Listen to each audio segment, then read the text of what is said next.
ഭഗവത്ഗീത അതിന്റെ പൂർണ്ണ രൂപത്തിലേക്ക് ആ പൂർണ്ണ രൂപം കൈക്കൊണ്ട് വരുന്നു. ഇതുവരെ പ്രധാനമായിട്ട് നമ്മൾ 3 മാർഗങ്ങളെ കണ്ടു എന്ന് പറയാം. ജ്ഞാനമാർഗം, കർമ്മമാർഗം, ഭക്തിമാർഗം. അല്ലെങ്കിൽ ജ്ഞാനയോഗം, കർമ്മയോഗം, ഭക്തിയോഗം. സൗകര്യത്തിന് വേണ്ടി പഠനത്തിനുള്ള സൗകര്യത്തിന് വേണ്ടി ഇതെല്ലാം വേറെയാണ് എന്ന് നമുക്ക് മനസ്സിലാക്കാമെന്ന് പറയാം. പക്ഷെ ഗീത പഠിക്കുന്ന ഒരാൾക്ക് അതിനെ ക്രമത്തിൽ മനസ്സിലാക്കുന്ന സമയത്ത് നമുക്ക് മനസ്സിലാവും ജ്ഞാനം തന്നെയാണ് ഭക്തി. ഇത് രണ്ടിന്റെയും അഭാവത്തിൽ കർമ്മം എന്നൊന്ന് ഇല്ല എന്ന്. ഇതിന്റെ പൂർത്തീകരണം, ഇതിന്റെ യോഗം, ഇതാണ് ഭഗവാൻ പറഞ്ഞുകൊണ്ടിരിക്കുന്നത് എന്ന് പറയാം. അപ്പൊ നമ്മുടെ ഇപ്പൊ വേദാന്തത്തിന്റെ ഭാഷയിൽ പറയും, ഓരോ അംഗങ്ങളിലും അതിലുപരി പ്രത്യംഗങ്ങളിലും ജ്ഞാന കർമ്മ ഭക്തിയുടെ നിറവ് ഉണ്ടായിരിക്കണം. അതുകൊണ്ട് ഗീത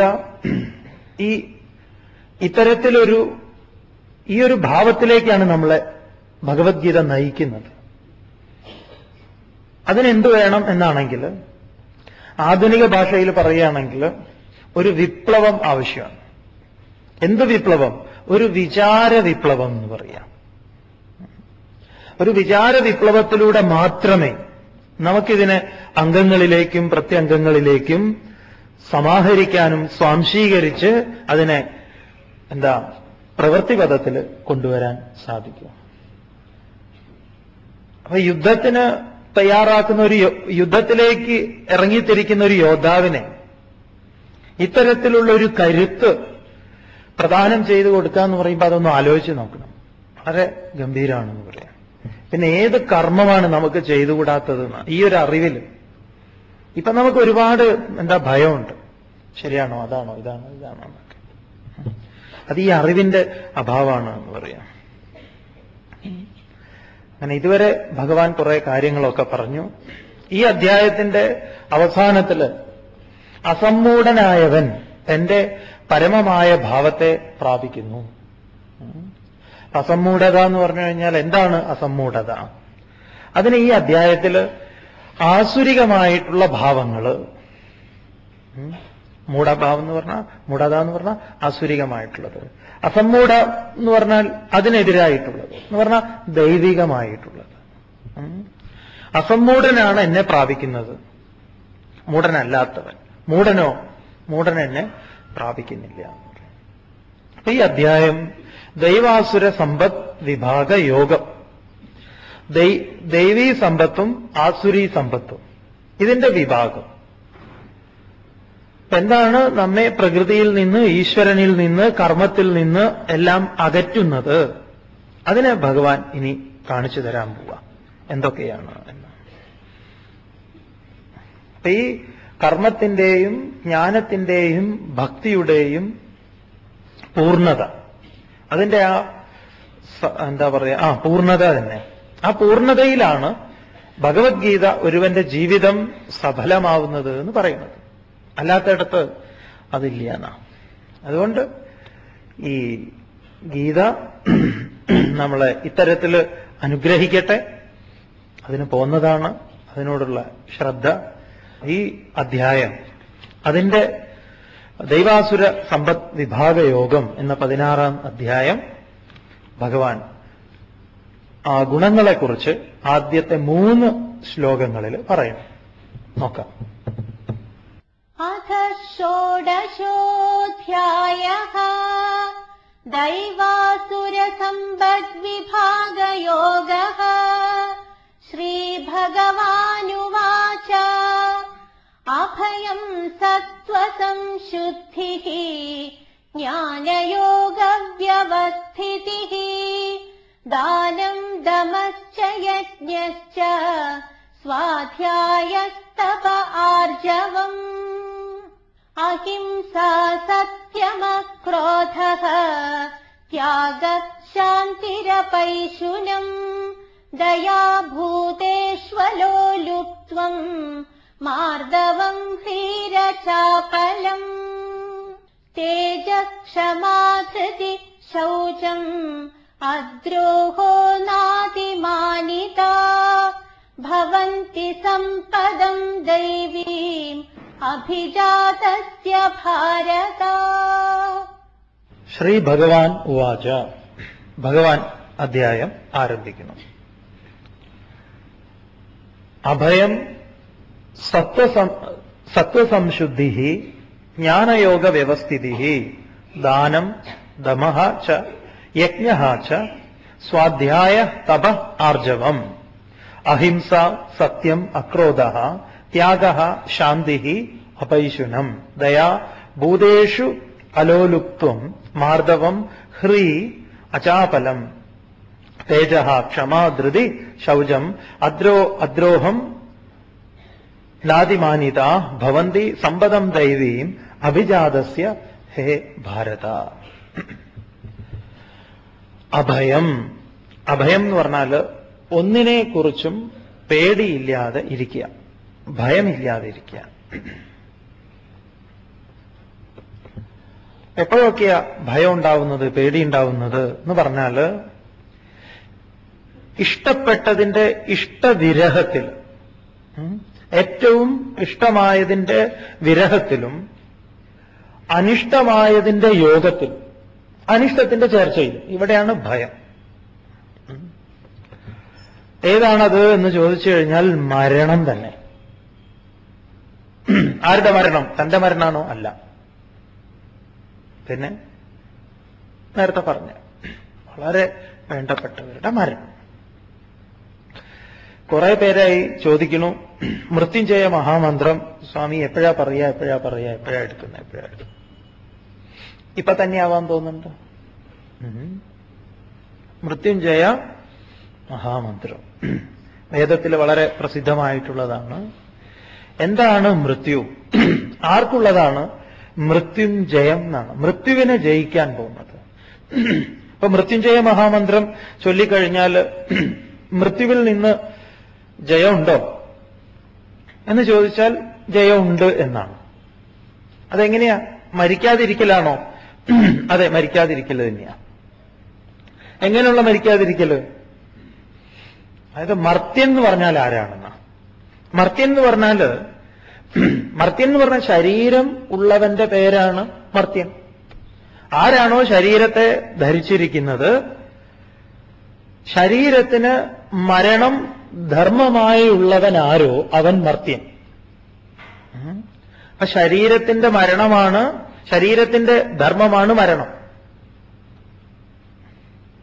ക്ഷേത്രം എന്ന് പറഞ്ഞാൽ ക്ഷീയതേ എന്നാണല്ലോ, അതുകൊണ്ടാണ് ക്ഷേത്രം എന്ന് ശരീരത്തിന് പറഞ്ഞിരിക്കുന്നത്. അപ്പൊ ഈ ശരീരം നശിക്കുന്നതാണ്, നശിക്കാത്തതിനോട് ക്ഷേത്രം ചേരേണ്ടതുണ്ട്. അപ്പോഴാണ് നമ്മൾ അവിടെ ധർമ്മക്ഷേത്രത്തെക്കുറിച്ചൊക്കെ പറഞ്ഞത്, അല്ലേ? അപ്പൊ അതുപോലെ മർത്യനൊരു സാധ്യതയുണ്ട്. എന്താണ് സാധ്യത? അമർത്യൻ എന്നതിലേക്ക്.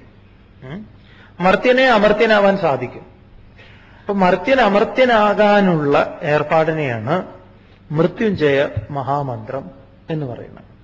അപ്പൊ മൃത്യുഞ്ജയ മഹാമന്ത്രത്തിന്റെ ഋഷി വസിഷ്ഠനാണ് എന്ന് പറയുന്നു. വസിഷ്ഠൻ എന്ന് പറഞ്ഞാൽ കേവലം മാനുഷഭാവം ധരിച്ച ആള് എന്നല്ല, ഈ വിശ്വത്തിന് മുഴുവൻ ഇഷ്ടനായിട്ടുള്ളവനാണ് എന്ന് പറയാം വസിഷ്ഠൻ. അതുപോലെ അതിലെ ദേവത രുദ്രനാണ് എന്ന് പറയുന്നു. അതിന്റെ ബ്രഹ്മാതൃഷ്ടുപ്പ് അതിന്റെ സ്വരം ആയിട്ട് പറയുന്നു, ഛന്ദസ്സായിട്ട് പറയുന്നു, ദൈവതം സ്വരമായിട്ട് പറയുന്നു. അങ്ങനെയൊക്കെയാണ് ഓരോ മന്ത്രത്തിന് ഋഷി, ഛന്ദസ്, സ്വരം ഒക്കെയുണ്ട്. അപ്പൊ അതില് വസിഷ്ഠനാണ് ഋഷി എന്ന് പറയാം. എന്താണ് മന്ത്രം? കേട്ടിട്ടില്ലേ? ത്രയംബകം യജാമഹേ സുഗന്ധിം പുഷ്ടിവർദ്ധനം ഉർവാരുകമിവ ബന്ധനാത് മൃത്യോ മുക്ഷീയമാമൃതാത്. ത്രയംബകം കേട്ടിട്ടുണ്ടാവും നിങ്ങൾ, മുക്കണ്ണൻ, 3 കണ്ണൻ എന്നൊക്കെ, അല്ലേ? എന്താണ് ഈ 3 എന്ന് പറഞ്ഞാല്, ഈ 3 കണ്ണ് എന്നൊക്കെ പറയുമ്പം ഒന്ന് ശാസ്ത്രവിചാരം ചെയ്യുന്നവരെങ്കിലും ഈ ഒരു ധാരണയൊക്കെ ഒന്ന് ശരിയാക്കി വെക്കണം. 3 കണ്ണ് എന്ന് പറഞ്ഞാൽ നമ്മുടെ ഈ 2 കണ്ണും പിന്നെ ഇവിടെ വേറൊരു കണ്ണും എന്നല്ല. കണ്ണ്, നേത്രം, ദർശനം എന്നൊക്കെ പറയുമ്പം അത് ഈ വിശ്വം 3 പിരിഞ്ഞിരിക്കുന്നു.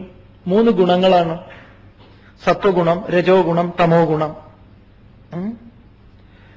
3ന്റെ ചേരുവ എവിടെയൊക്കെയുണ്ടോ അതൊക്കെ ത്രയംബകമാണെന്ന് പറയാം.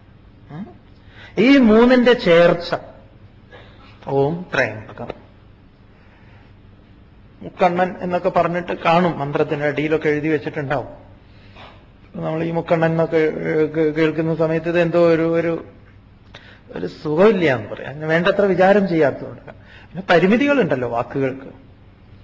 അതുകൊണ്ട് നിങ്ങളോട് അതിനെക്കുറിച്ച് വിസ്തരിക്കണം എന്ന് തോന്നുന്നില്ല സ്വാമിക്ക്. നമ്മൾ ഈ കഴിഞ്ഞ അധ്യായങ്ങളിലൊക്കെ പ്രപഞ്ചത്തെ എങ്ങനെ നാം വിഭജിച്ച് പഠിച്ചു, ആ വിഭജനം എന്തിനു വേണ്ടി വിശ്വത്തെ ഋഷി വിഭജിച്ചു, നമ്മുടെ പഠനത്തിനുള്ള സൗകര്യത്തിന് വേണ്ടി മാത്രം പറയാം. അപ്പം ത്രയംബകം. യജാമഹേ, ഞങ്ങൾ എല്ലാവരും ചേർന്ന് അങ്ങയെ എന്ത് ചെയ്യാം? പൂജിക്കാം എന്ന് പറയാം, യജിക്കാം. യജാമഹേ. യജാമഹേ എന്നുള്ളത് ബഹുവചനമാണ്. ഞങ്ങൾ, വയം യജാമഹേ, ഞങ്ങൾ അങ്ങയെ യജിക്കുന്നു. പ്രാർത്ഥന ഗംഭീരമാണ് ഈ മൃത്യുഞ്ജയം. നമ്മൾ പക്ഷെ ധരിച്ചിരിക്കുന്നത് ഇതെന്താണെന്നറിയോ? ഈ മൃത്യുഞ്ജയം തകിടിൽ കെട്ടി ഇവിടെ ഇങ്ങോട്ട് കെട്ടുക, അല്ലെങ്കിൽ അരയിൽ കെട്ടി ആരും കാണാതെ അങ്ങനെ ഇരുന്ന് കഴിഞ്ഞാൽ ഇവനെ പാമ്പ് കടിച്ചിട്ടോ അല്ലെങ്കിൽ നായ കടിച്ചിട്ടോ മരിക്കില്ല എന്നാണ്. അല്ലെങ്കിൽ കുട്ടികൾക്കൊന്നും ആക്സിഡന്റ് ഒന്നും ഉണ്ടാവില്ല ഇങ്ങനെ എന്തെങ്കിലുമൊക്കെ കെട്ടിവിട്ട് കഴിഞ്ഞാൽ. ചിലതൊക്കെ എന്താ പറയുക, ഈ ആവശ്യമില്ലാത്ത ആസ്ഥാനത്തേക്ക് കയറി വരുമ്പോഴാണ് ഇതിനൊക്കെ കുഴപ്പമുണ്ടാവുന്നത്. നമ്മൾ പറഞ്ഞിട്ടുള്ളതാണ്, കൊതുകിനെ കൊല്ലാൻ റൈഫിൾ ഉപയോഗിച്ചാൽ എങ്ങനെ ഉണ്ടാവും? അതാണിപ്പോ നമ്മൾ ചെയ്തുകൊണ്ടിരിക്കുന്നത്. അപ്പൊ ഈ മന്ത്രം വയം യജാമഹേ, ഞങ്ങൾ അങ്ങയെ പൂജിക്കാം. എന്തിനാ ഞങ്ങൾ അങ്ങയെ പൂജിക്കുന്നത്? ഓം ത്രയംബകം യജാമഹേ സുഗന്ധിം പുഷ്ടിവർദ്ധനം. സുഗന്ധിം എന്ന് പറഞ്ഞാൽ അതായത് ഏറ്റവും ശ്രേയസ്കരമായ ശ്രേഷ്ഠമായ ഗന്ധം.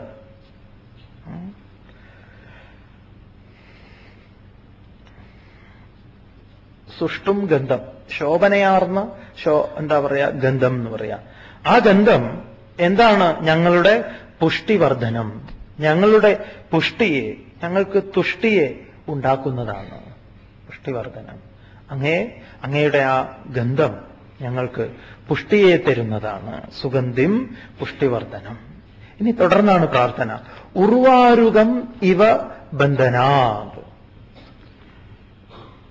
ഉർവാരുകം എന്ന് പറഞ്ഞാൽ നിങ്ങൾ കേട്ടിട്ടുണ്ടാവും മത്തൻ എന്ന്. അത് ഏത് മത്തൻ എന്നാണെങ്കിൽ സംസ്കൃതത്തില് മാതളമത്തൻ എന്നാണ് പറയുന്നത്. മാതളമത്തൻ എന്ന് പറഞ്ഞാൽ അങ്ങനെ ഒരു മത്തൻ ഉണ്ടോ എന്ന് ചോദിച്ചാൽ ഈ വിഷുക്കാലത്തൊക്കെ വരും. അതിനോർത്തൊന്നൊക്കെ വളരെ ഒരു പ്രത്യേക വെള്ളരി എന്താണ് പറയാത്, വളരെ നല്ല ഭംഗിയുള്ള സാധനം. എന്താണ് അതിന്റെ പ്രത്യേകത? ഉർവാരുകം ഇവ എന്നാ പറഞ്ഞിരിക്കുന്നത്. അതുപോലെ ബന്ധനാത്, ബന്ധനത്തിൽ നിന്ന്. അപ്പൊ ഈ മത്തന്, നമ്മുടെ മത്തനും അതെ, നമ്മുടെ മത്തനും ഇപ്പൊ മത്തനും ഇളവനുമൊക്കെ കൃഷി ചെയ്യുന്നവർക്കറിയാം, ഈ മത്തൻ മൂത്ത് പാകമായി കഴിഞ്ഞാൽ, വളരെ അത് പാകമായി കഴിഞ്ഞാൽ, അതിന്റെ പാകതയുടെ ഏറ്റവും എക്സ്ട്രീം, അതിന്റെ ഔന്നത്യം അതിലെത്തിക്കഴിഞ്ഞാൽ അതെന്ത് ചെയ്യും? ആ ഞെട്ടിൽ നിന്ന് തനിയെ വിടും. തനിയെ. ഈ ഒരു പാകത നമുക്ക് ആവശ്യമാണെന്ന് പറയാം. വലിയൊരു സന്ദേശമാണ് ഇത്. ഉർവാരുകം ഇവ ബന്ധനാത്. എങ്ങനെയാണോ, അല്ലെങ്കിലോ അതിന് മുമ്പ് അതിനെ പൊട്ടിക്കാൻ നോക്കിയാൽ, നിങ്ങൾ കൈകൊണ്ട് പൊട്ടിക്കാൻ നോക്കിയാൽ ആ വള്ളി മൊത്തം കേടുവരും. അവിടെ വെച്ച് വലിച്ച് അതിന്റെ വേരോടുകൂടി പോകും. പാകതയില്ലാതെ ഒരു ത്യാഗവും വേണ്ട എന്ന് പറയാം.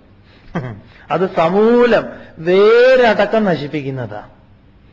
പാകതയില്ലാതെ സന്യസിക്കാൻ പോകരുത്. പാകതയില്ലാതെ വീട് വിട്ട് ആശ്രമത്തിലേക്കൊന്നും പോണ്ട എന്ന് പറയാം. പല പാകതയില്ലാത്തതുമാണ് അർദ്ധവിരാമങ്ങൾ ഉണ്ടാക്കുന്നത്. എന്നിട്ട് ആശ്രമത്തിനെ കുറ്റം പറയുക. അപ്പൊ സ്വാമി വലിയ ഭാഗമുള്ള ആളാണോ എന്നൊന്നും നിങ്ങൾ അന്വേഷിക്കേണ്ട.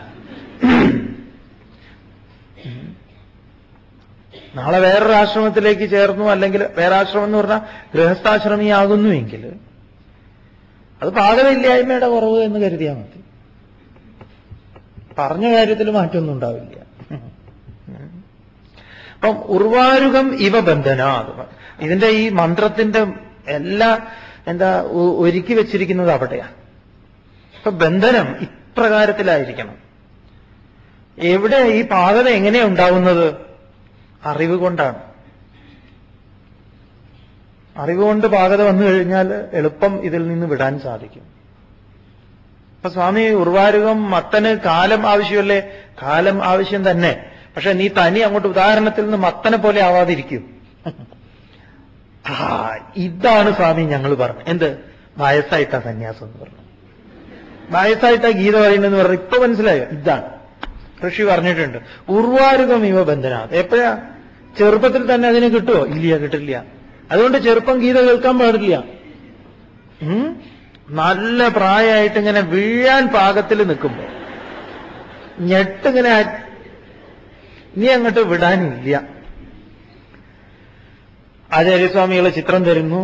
അംഗം ഗളിതം ഫലിതം മുണ്ടം ദശനവിഹീനം ജാതം തുണ്ടം വൃദ്ധോ യാതി ഗൃഹീത്വാ ദണ്ഡം തദപിനമുഞ്ചത്യാശാപിണ്ഡം.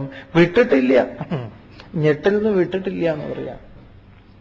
വൃദ്ധ യാതി, വൃദ്ധൻ അങ്ങനെ പോകുന്നു. ഗൃഹീത്വാ ദണ്ഡം, ദണ്ഡൊക്കെ പിടിച്ചിട്ട്. അംഗം ഗളിതം ഫലിതം മുണ്ടം ദശനവിഹീനം ജാതം തുണ്ടം എന്ന് പറയാം. വായില് പല്ലില്ല, തലയിൽ മുടിയില്ല, ഒന്നുമില്ല. പക്ഷെ എന്നാലും ഞെട്ടറ്റിട്ടില്ല, ആഗ്രഹത്തിന്റെ മാറാപ്പ് വിട്ടിട്ടില്ല എന്ന് പറയാം. അതുകൊണ്ട് ഉർവാരുകം ഇവ ബന്ധനാത്, ഞെട്ടിൽ നിന്ന് അനായാസേന, ഒരൽപ്പം പോലും പ്രയത്നം ഇല്ലാതെ. നിങ്ങൾ അത്ഭുതപ്പെടും. നിങ്ങൾ എത്ര പേര് ഇങ്ങനെ ഈ മത്തനെ ഇങ്ങോട്ട് എടുത്തിട്ടുണ്ട് എന്ന് അറിയില്ല സ്വാമിക്ക്. ഉർവാരുകം ഇവ ബന്ധനാത് മൃത്യു പറയുന്നു. ബന്ധനാത് എല്ലാ കെട്ടുകളിൽ നിന്നും മൃത്യോ എന്ന് പറഞ്ഞാൽ മൃത്യോ ബന്ധനാത് എന്നാണ്. മൃത്യുവിന്റെ ബന്ധനത്തിൽ എന്ന് പറയുമ്പം അജ്ഞാനത്തിൽ നിന്നുള്ള, അവിദ്യയിൽ നിന്നുള്ള എല്ലാ ബന്ധനങ്ങളിൽ നിന്നും എന്നാണ് മൃത്യു എന്ന് പറഞ്ഞാൽ അതാണ്. എന്നിട്ടോ മുക്ഷീയ എന്ന് പറഞ്ഞാൽ വിടുവിച്ചാലും. ഈ അജ്ഞാനത്തിൽ നിന്ന്, ഈ അജ്ഞാനത്തിന്റെ വള്ളിയിൽ നിന്ന് ഞങ്ങളെ വിടുവിക്കണം. എങ്ങനെ? ഞങ്ങൾ പോലും അറിയാൻ പാടില്ല. ആ വള്ളി ഈ മത്തനെ വിട്ടുകൊടുക്കുന്നതിൽ യാതൊരു പ്രയാസവും ഉണ്ടോ? എന്തെങ്കിലും ഒരു പ്രയാസം? ഇല്ല, ഒരല്പം പോലും ഇല്ല എന്ന് പറയാം. ഒരു സ്വാഭാവിക പ്രക്രിയ. മൃത്യുവിന്റെ ബന്ധനത്തിൽ എന്ന് പറയുമ്പം അജ്ഞാനത്തിൽ നിന്നുള്ള, അവിദ്യയിൽ നിന്നുള്ള എല്ലാ ബന്ധനങ്ങളിൽ നിന്നും എന്നാണ് മൃത്യു എന്ന് പറഞ്ഞാൽ അതാണ്. എന്നിട്ടോ മുക്ഷീയ എന്ന് പറഞ്ഞാൽ വിടുവിച്ചാലും. ഈ അജ്ഞാനത്തിൽ നിന്ന്, ഈ അജ്ഞാനത്തിന്റെ വള്ളിയിൽ നിന്ന് ഞങ്ങളെ വിടുവിക്കണം. എങ്ങനെ? ഞങ്ങൾ പോലും അറിയാൻ പാടില്ല.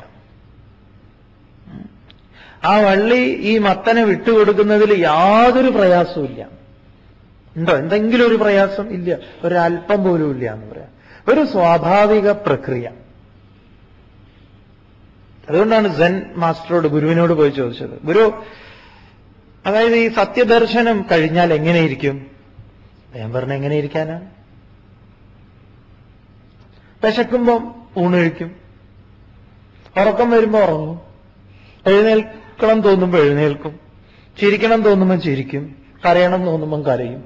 എല്ലാം സ്വാഭാവികം. ഇപ്പൊ അങ്ങനെയല്ലേ? അല്ല. ഇപ്പൊ ആർക്കോ വേണ്ടി ചിരിക്കുകയാണ്, അല്ലേ? കരയുന്നതും ആർക്കൊക്കെയോ വേണ്ടിയാണ്. മരിച്ചിട്ട് കരയാണ്. ആ കരച്ചിലിന്റെ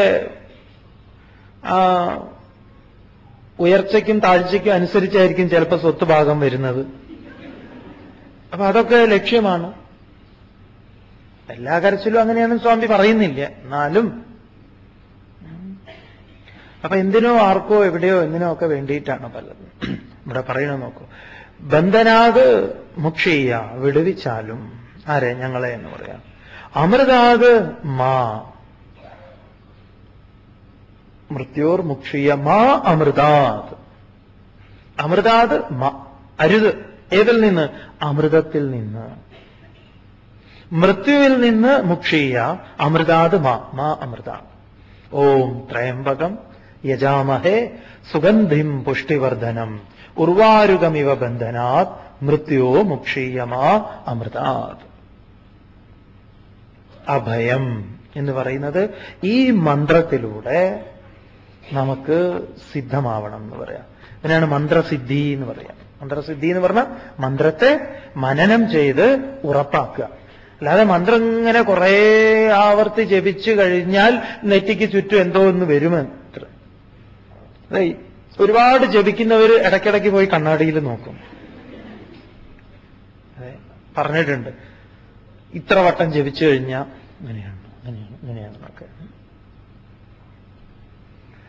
മന്ത്രസിദ്ധി എന്ന് പറഞ്ഞാൽ മന്ത്രസിദ്ധി വരുത്താന്ന് നിങ്ങൾ കേട്ടിട്ടുണ്ടാവുമല്ലോ. മന്ത്രം കൊണ്ട് സിദ്ധി വരുത്തണം എന്ന്. എന്താ മന്ത്രം കൊണ്ട് സിദ്ധി വരുത്താന്ന് പറഞ്ഞാൽ? രാവിലെ മുതൽ ചിലരുണ്ട് ഊണ് കഴിക്കില്ല, അത് ചെയ്യില്ല, മന്ത്രം മന്ത്രം മന്ത്രം മന്ത്രം മന്ത്രം, മന്ത്രിയാവാൻ മന്ത്രം. മന്ത്രവും തന്ത്രവും എല്ലാറ്റിലും ഒരു കൂ ഉണ്ടാവും. കുതന്ത്രം, കുമന്ത്രം. തൊട്ടടുത്തുള്ളവനെ നശിപ്പിക്കുക എന്നുള്ളതാണ് ഉദ്ദേശം. അതുകൊണ്ട് മന്ത്രസിദ്ധി എന്ന് പറയുമ്പം മൃത്യുവിനെ അതിവർത്തിച്ച് ഇതാ ഇവിടെ പറയുന്ന അഭയം, ഈ അഭയം നിർഭയനായിട്ടിരിക്കാനുള്ള സിദ്ധി, അത് ഈ മൃത്യുഞ്ജയ മഹാമന്ത്രത്തിൽ നിന്ന് നമുക്ക് കിട്ടുന്നതാണ്. അപ്പൊ ഈ ആവർത്തിച്ച് ഈ മൃത്യുഞ്ജയ മന്ത്രം ചൊല്ലുന്ന സമയത്ത് നമ്മൾ എന്താ മനസ്സിലാക്കുന്നത്? ഇതാണ്. ഓം ത്രയംബകം യജാമഹേ സുഗന്ധിം പുഷ്ടിവർദ്ധനം ഉർവാരുകമിവ ബന്ധനാത് മൃത്യോർ മുക്ഷീയമാമൃതാത്. ഓം ത്രയംബകം യജാമഹേ സുഗന്ധിം പുഷ്ടിവർദ്ധനം ഉർവാരുകമിവ ബന്ധനാത് മൃത്യോർ മുക്ഷീയമാമൃതാത്. അങ്ങനെ ചൊല്ലിക്കൊള്ളാം കുറച്ച് സമയം. എന്നിട്ടോ ഈ കുറച്ചു നേരം എന്താണ് നമ്മൾ ചൊല്ലിയത്? അല്ലാതെ ഞാൻ എത്ര സമയമായി ചൊല്ലുന്നത്?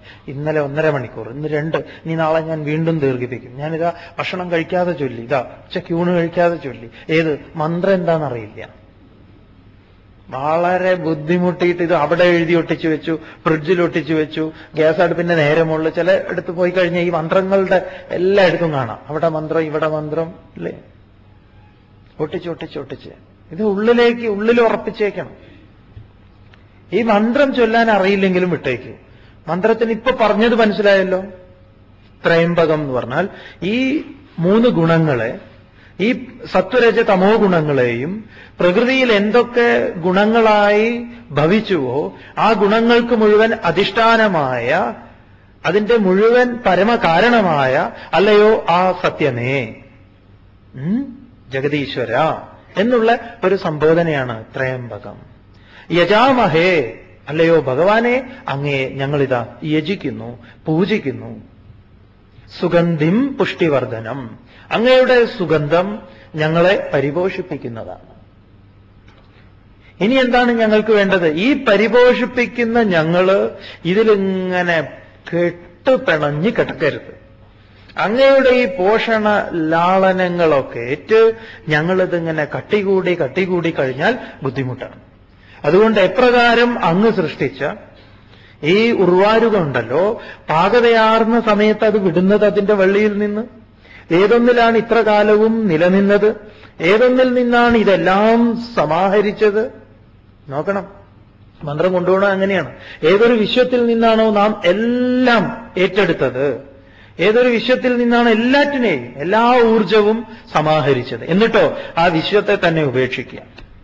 വിശ്വം എന്ന് പറഞ്ഞാൽ ഈ ലോകത്തെ തന്നെ, ലോകത്തിൽ നിന്ന് യഹ ലോകബന്ധം ഉന്മൂലയതി കസ്തരതി കസ്തരതി മായാം എന്ന് നാരദൻ ഭക്തിസൂത്രത്തിൽ ചോദിക്കുന്നുണ്ട്.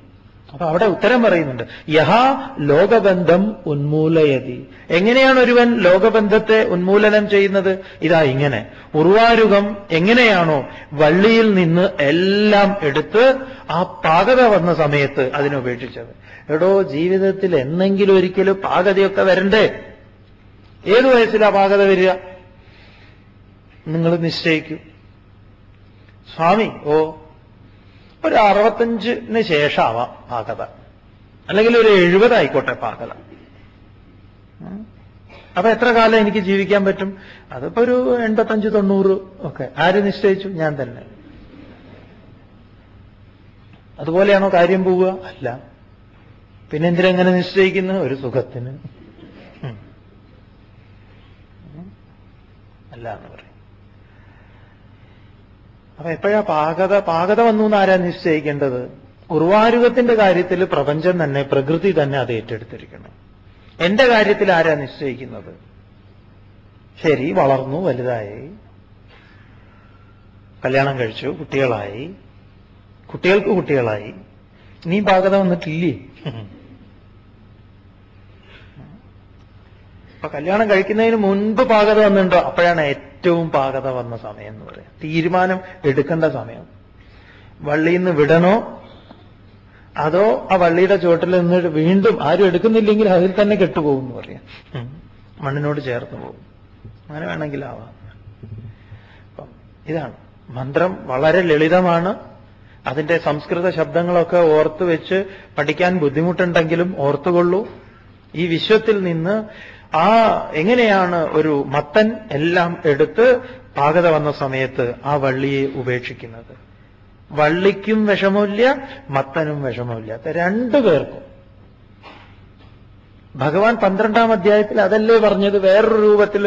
അതെ, യസ്മാന്നോ ദ്വിജതേ ലോകഃ ലോകാന്നോ ദ്വിജതേ ജയഃ ഹർഷാമർഷ ഭയോദ്വേഗൈഹി മുക്തോ യസച മേ പ്രിയഃ എന്ന് പറഞ്ഞത് അതല്ലേ? അതേലോ.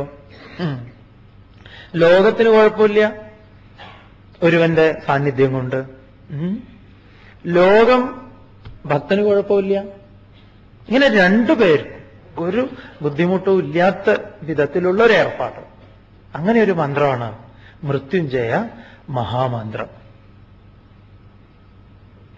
പക്ഷേ ഈ മൃത്യുഞ്ജയ മഹാമന്ത്രം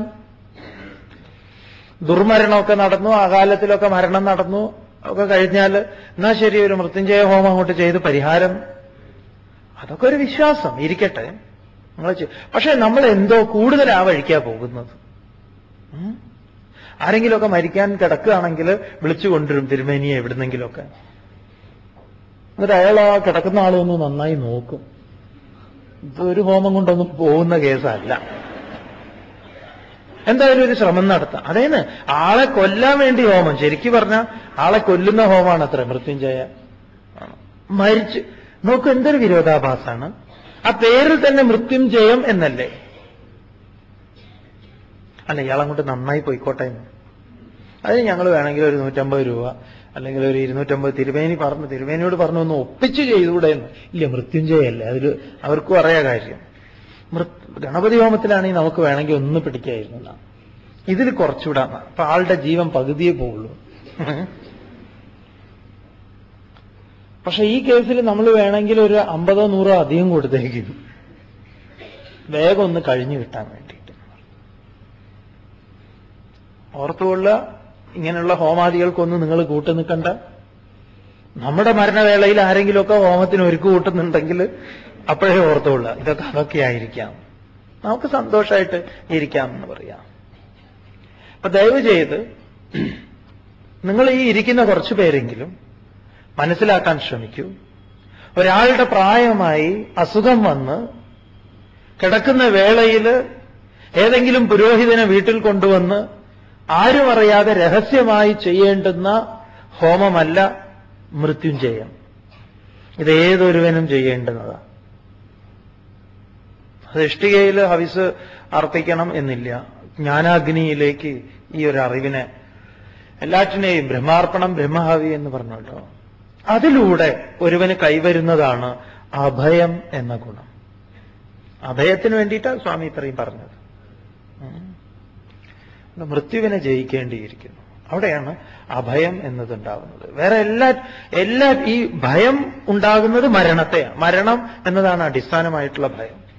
എങ്ങനെയൊക്കെ പോയാലും അവസാനം എത്തുക ഞാൻ ഇല്ലാതെയായി പോവല്ലോ എന്നൊരു ഭയമാണ്. ഒന്നാമത്തെ ഗുണം അഭയം, ഭയമില്ലായ്മ. രണ്ടാമത് ഭഗവാൻ പറയണു സത്വ സംശുദ്ധി, അന്ധകരണത്തിന്റെ ശുദ്ധി, മനസ്സിന്റെ ശുദ്ധി. ശൗചം പഞ്ചവിധം സ്മൃതം എന്ന് പറഞ്ഞ സമയത്ത് മനസ്സിന്റെ ശുചിത്വത്തെക്കുറിച്ച് പറഞ്ഞിട്ടുള്ളതാണ്. ഭഗവാൻ ഒന്നുകൂടെ ആവർത്തിച്ചു എന്നേ ഉള്ളൂ. സത്വസംശുദ്ധി, ജ്ഞാനയോഗ വ്യവസ്ഥിതി. ജ്ഞാനയോഗ വ്യവസ്ഥിതി, ജ്ഞാനത്തിലും അതിന്റെ അഭ്യാസത്തിലും, അതാണ് യോഗം. ജ്ഞാനയോഗം എന്ന് പറഞ്ഞാൽ അറിവ് കിട്ടാനുള്ള പരിശ്രമം. ആ ജ്ഞാനയോഗത്തിലുള്ള വ്യവസ്ഥിതി എന്ന് പറഞ്ഞാൽ നിഷ്ഠ, ഉറച്ചു നിൽക്കൽ. അതിനെ പറയുന്നത് പ്രകൃതി വിയുക്താത്മാ സ്വരൂപനിഷ്ഠ എന്നാണ്.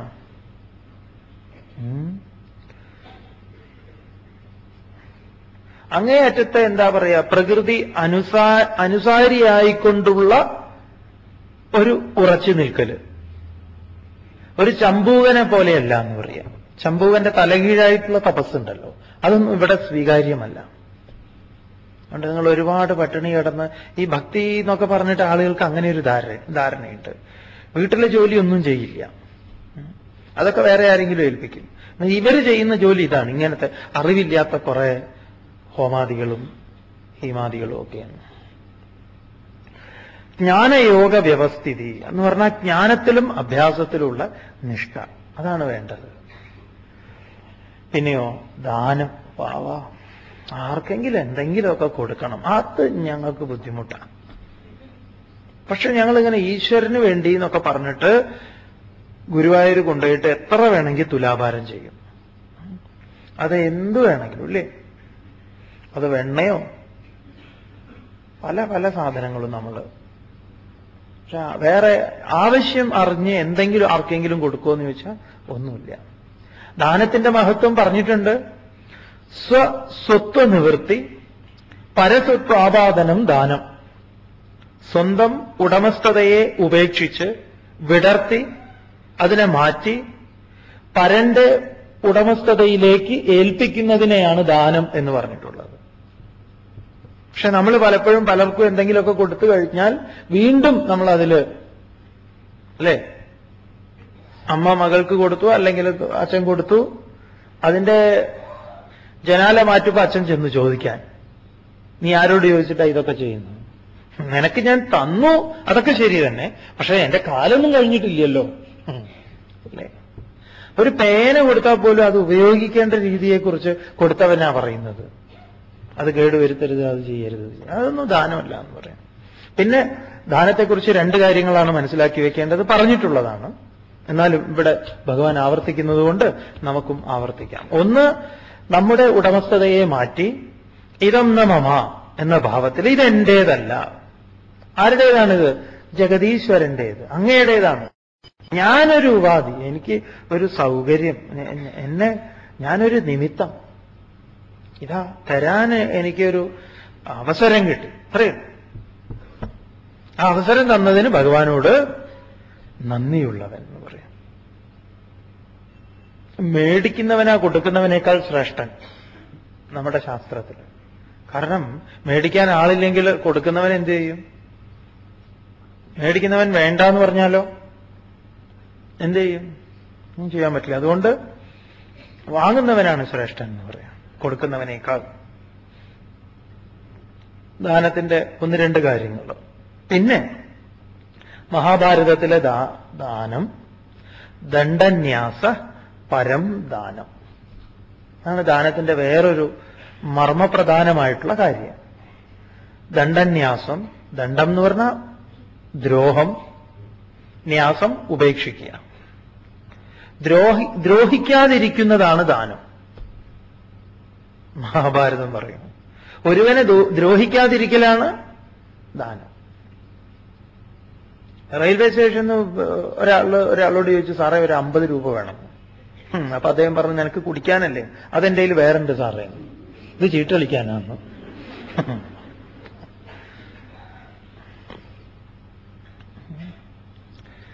അപ്പൊ നമ്മുടെ ദാനം മിക്കവാറും ദ്രോഹിക്കുന്നതാണ്. എന്തുകൊണ്ട് മഹാഭാരതം ഇങ്ങനെ പറഞ്ഞു, ദണ്ഡന്യാസ പരം ദാനം എന്ന്? നമ്മൾ ദാനം എന്ന് പറഞ്ഞ് ചെയ്യുന്നതെല്ലാം എന്താണ്? ദ്രോഹമാണ്. ദ്രോഹം എന്ന് പറഞ്ഞാൽ നമ്മൾ വിചാരിക്കരുത് ഒരാളുടെ ശരീരത്തെ പീഡിപ്പിക്കൽ മാത്രമാണെന്ന്. അല്ല, അവനെങ്ങനെ കൈ നീട്ടാനും അവന്റെ എല്ലാ യോഗ്യതകളെയും ഇല്ലാതെയാക്കാനും വേണ്ടിയിട്ട് നമ്മൾ ഇങ്ങനെ നിരന്തരം ഓരോന്ന് ചെയ്തുകൊണ്ടിരിക്കുക. നമുക്ക് എപ്പോഴും നമ്മുടെ മുൻപിൽ കുനിഞ്ഞു നിന്ന് കൈ നീട്ടാൻ ആളുകൾ ഉണ്ടെങ്കിൽ നമുക്ക് വലിയ ഇഷ്ടമാണ്. നമുക്കെപ്പോഴും അടിമകളെ വേണമെന്ന് പറയാം. കാരണം അപ്പോഴല്ലേ നമുക്ക് ഉടമയായിരിക്കാൻ പറ്റൂ. അതുകൊണ്ട് ആരെങ്കിലും വേണം. വീട്ടിൽ ആരെയും കിട്ടിയിട്ടില്ലെങ്കിൽ, ഭാര്യയും ഭർത്താവിനെയോ ആരെയും ഭരിക്കാൻ കിട്ടിയിട്ടില്ലെങ്കിൽ വേലക്കാരിയെ കിട്ടും. അവർക്ക് വേറെ വകുപ്പൊന്നുമില്ലല്ലോ, ഇവരുടെ പറയുന്നതൊക്കെ കേട്ടോളണല്ലോ. 2 ഇടിയും കൊടുക്കും പറ്റിയാൽ. ഇന്നൊക്കെ അത് വലിയ ബുദ്ധിമുട്ടാണ്. അവർക്കും യൂണിയനൊക്കെ ഉണ്ട്, അവരും കൂട്ടത്തിൽ വന്ന് ഇടിക്കുന്നു പറയാം.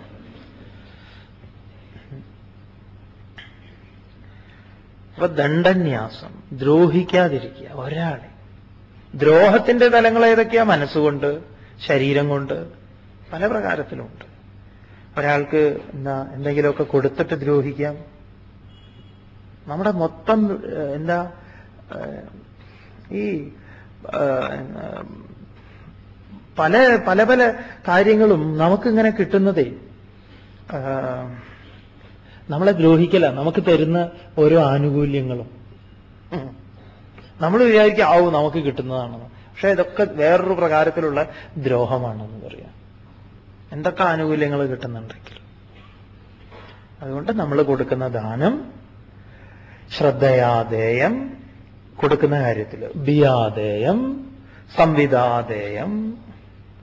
ശ്രദ്ധയോടുകൂടി വേണം കൊടുക്കാൻ, ഭയത്തോടുകൂടി വേണം കൊടുക്കാൻ, നല്ലവണ്ണം കൊടുക്കണം. എന്നാ അമ്പലത്തിലിടുന്ന നോട്ടുകളൊക്കെയോ ഇല്ലേ? സ്വാമി പറഞ്ഞിട്ടുള്ളതാ. സെക്രട്ടറി ഇവിടുന്ന് നോക്കുമ്പോൾ ട്രഷററെ അവിടുന്ന് കാണും ഇല്ലേ? ഒട്ടിച്ച നോട്ട് 5 രൂപയുടെ നോക്കുമ്പോ ആ കഷ്ണം തന്നെ രണ്ടും ഒരേ കഷ്ണങ്ങളാണ്. അപ്പൊ വേറെ 2 നോട്ടില്ല. അതുപോലും ഉപകാരമില്ല എന്ന് പറയും. സെക്രട്ടറി വിചാരിച്ചു എന്നാ 10 രൂപ കിട്ടിയെന്ന്. ഇല്ല, നോക്കുമ്പോ 5 ഇല്ല എന്ന് പറയാം. എങ്ങനെയൊക്കെയാ നമ്മുടെ ദാനം. വിനോബാജിയുടെ ദാനത്തിന്റെ മഹത്വം പറഞ്ഞിട്ടുണ്ടല്ലോ സ്വാമി ഇല്ലേ? ദാനത്തിന്റെ ഏറ്റവും മഹാത്മ്യം ഞാൻ അറിഞ്ഞത് അമ്മയിൽ നിന്നാണ്. നല്ലത് കൊടുക്കാൻ പഠിപ്പിക്കുക എന്ന് പറയാം. ഒരാൾക്ക് കിട്ടുമ്പോൾ എങ്ങനെ ഇരിക്കും എന്നുള്ളത്. അപ്പൊ ആവശ്യമുള്ളത് മാത്രമേ കൊടുക്കാവൂ. വിനോബാജിയുടെ ദാനത്തിന്റെ മഹത്വം പറഞ്ഞിട്ടുണ്ടല്ലോ സ്വാമി ഇല്ലേ? ദാനത്തിന്റെ ഏറ്റവും മഹാത്മ്യം ഞാൻ അറിഞ്ഞത് അമ്മയിൽ നിന്നാണ്. നല്ലത് കൊടുക്കാൻ പഠിപ്പിക്കുക എന്ന് പറയാം. ഒരാൾക്ക് കിട്ടുമ്പോൾ എങ്ങനെ ഇരിക്കും എന്നുള്ളത്. അപ്പൊ ആവശ്യമുള്ളത് മാത്രമേ കൊടുക്കാവൂ. അല്ലാതെ ഈ നമ്മൾ കൊടുക്കുന്ന ഒരുപാട് നമ്മുടെ കൊടുക്കലുണ്ട്. പല ആവർത്തി, പല പ്രകാരത്തിൽ, പല സന്ദർഭത്തിലൊക്കെ സ്വാമി ഓർമ്മിപ്പിച്ചിട്ടുള്ളതാണ്.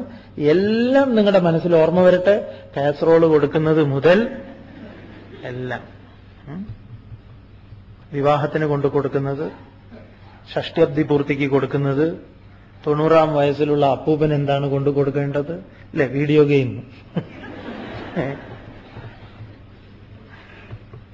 സ്വാമി നിങ്ങളോട് പറഞ്ഞിട്ടുണ്ടല്ലോ, ഒരാള് ഗൾഫിൽ നിന്ന് കൊണ്ടുകൊടുത്ത മസിലുണ്ടാക്കുന്ന ഒരു സാധനം. ശരിക്കും ഇത് കൊടുത്തതാണ് അയാള്. ഒരു 85-90 വയസ്സായിട്ടുള്ള ഒരു അമ്മാവിന് കൊടുത്തു. എന്നിട്ട് ഈ അമ്മാവിന് ഇത് കിട്ടിയിട്ട് ചെറുപ്പക്കാർക്ക് ആർക്കെങ്കിലും കൊടുക്കുന്നുണ്ടോ? അതുമില്ല.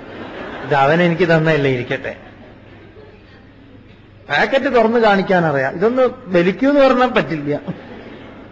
വലിക്കാൻ പറ്റുന്ന പറഞ്ഞിട്ടുള്ളത്. ആർക്കാ നമ്മൾ എന്താ കൊടുക്കുന്നത്? ഈ കൊടുക്കുന്നത് നമുക്ക് ഇപ്പോഴും അറിയില്ല കേട്ടോ. ശരിക്കും പറഞ്ഞാൽ ഈ വിദേശത്തൊക്കെ പോയി വരുന്നവര് ആളുകൾക്ക് ഈ കൊടുക്കുന്നത് കാണണം. നല്ല രസമാണ്. പേനയൊക്കെ പിന്നെ അത്യാവശ്യം എല്ലാവർക്കും ഉപകരിക്കും. പക്ഷെ അല്ലാത്തവർക്കും അവർ പേന ആവശ്യമില്ലാത്തവർക്കും കൊടുക്കും. പിന്നെ പേന ഇന്ന് തല ചൊറിയാനെങ്കിലും പറ്റും എന്ന് പറയാം. വീട്ടിൽ ജോലിക്കാരുണ്ട്, അവർക്ക് കുട്ടികളുണ്ടെങ്കിൽ അവരോട് പറയണം ഇത് മോന് കൊടുക്കണം, മോൾക്ക് കൊടുക്കണം എന്നൊക്കെ. പലരും പല സാധനവും കൊടുക്കുന്നത് പലരെയും അപമാനിക്കുന്ന രീതിയിലാണ്. അതുകൊണ്ട് ദാനം എന്നുള്ളതിൽ വളരെ ശ്രദ്ധ വേണമെന്ന് പറയാം, കൊടുക്കുന്നത്.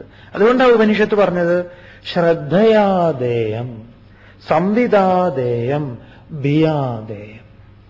ശ്രദ്ധയോടെ, നന്നായിട്ട്, ഭയത്തോടെ. ഇതൊക്കെ ദാനത്തിന്റെ ലക്ഷണങ്ങളാണ്. തുടർന്ന് ദമം. ദമം എന്ന് പറഞ്ഞാൽ ഇന്ദ്രിയ നിഗ്രഹം. ഇന്ദ്രിയ നിഗ്രഹം എന്ന് പറഞ്ഞാൽ ഇന്ദ്രിയങ്ങളെ കെട്ടിയിടലാണോ? അല്ല. എന്നാൽ അഴിച്ചുവിടലാണോ? അല്ല. പിന്നെയോ അറിയ ഇന്ദ്രിയങ്ങൾ ഇതാണ്. ഭഗവാൻ നേരത്തെ പറഞ്ഞു ഇന്ദ്രിയങ്ങളുടെ വിഷയങ്ങളിൽ നിയമേന പ്രവർത്തിക്കും.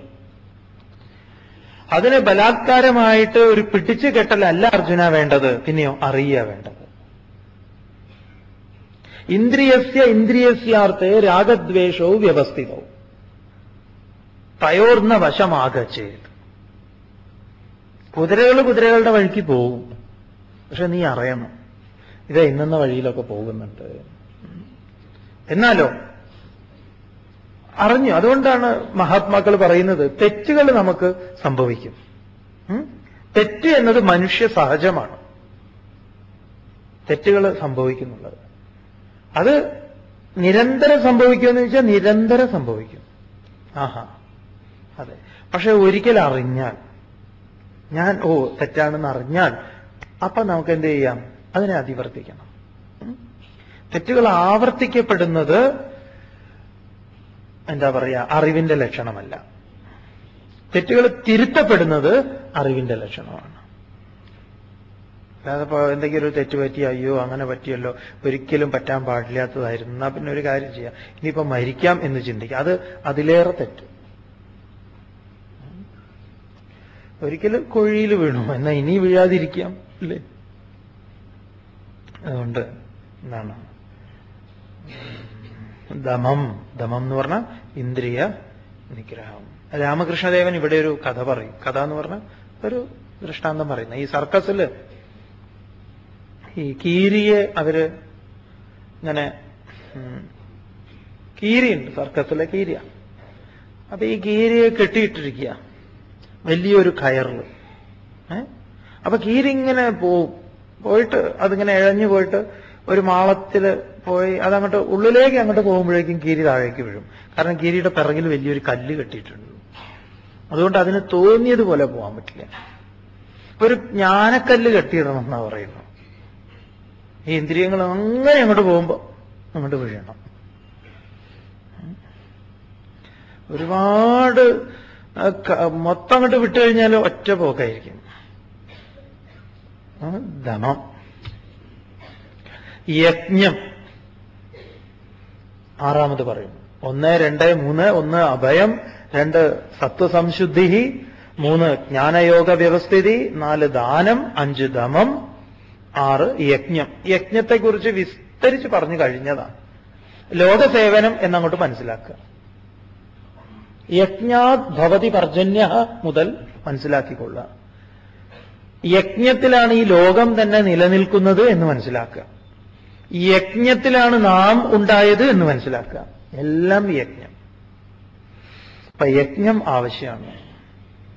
അതുപോലെ സ്വാധ്യായം, എന്തെങ്കിലുമൊക്കെ ഒന്ന് പഠിക്കുക എന്ന് പറഞ്ഞാൽ ഇനി എഴുത്തും വായനയൊന്നും അറിയില്ല, ഇനിയിപ്പോ പുതിയതായിട്ട് സ്കൂളിൽ പഠിക്കണം എന്നൊക്കെയാണോ? അല്ല. ഇപ്പൊ സമ്പൂർണ്ണ സാക്ഷരത എന്നാണല്ലോ നമ്മുടെ നാടിനെ കുറിച്ച് പറയുന്നത്, ഇല്ലേ? ആ സമയത്ത് കേട്ടിട്ടുള്ള ഒരു തമാശ, ഒരാള് കൂടെ ഉണ്ട്, അത്ര വായിക്കാൻ അറിയാത്ത ആള് മരിക്കുന്നതിന് തൊട്ട് മുമ്പ് അയാളും പറഞ്ഞു, അയാള് ആന്ന് പറഞ്ഞുകൊണ്ട് മരിച്ചു. അങ്ങനെയാണ് അത്ര 100% ആയത്. അതോ ഇദ്ദേഹമാണെങ്കിൽ നല്ല തമാശയാണ്, ഇദ്ദേഹമാണെങ്കിൽ എന്ത് കളി കളിച്ചിട്ടും പറയുന്നില്ല. അവസാനം ഒരു കല്ലെടുത്ത് ഒരു ഇടിയിടിക്കേണ്ടി വന്നു ആ കാലിന്. അപ്പോഴാണ് എന്ന് പറഞ്ഞത്. കാരണം ഇവര് സർവേ നടത്തുന്നവരെ നോക്കുകയാണ് എത്ര ആള് പറയാനുണ്ട്, 100% ആവണ്ടേ എന്ന് പറയാം.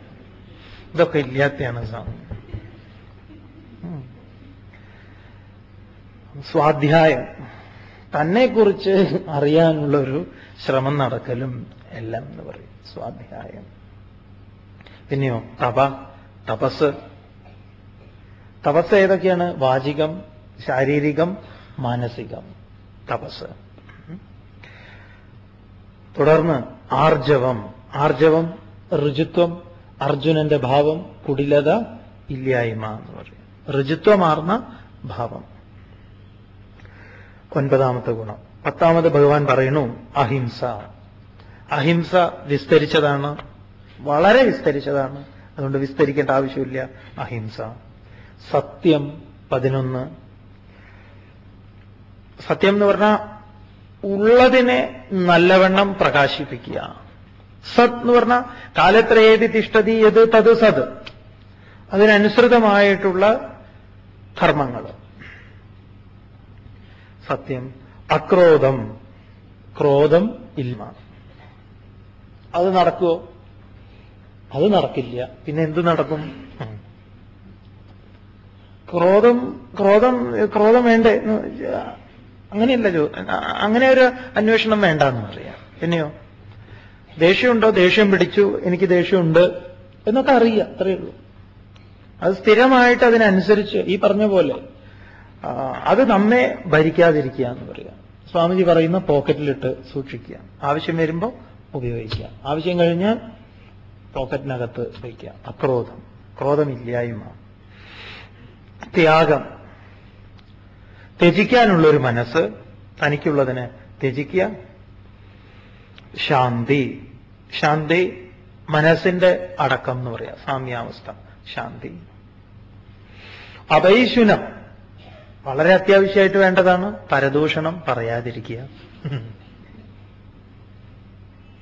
അപൈശുനം.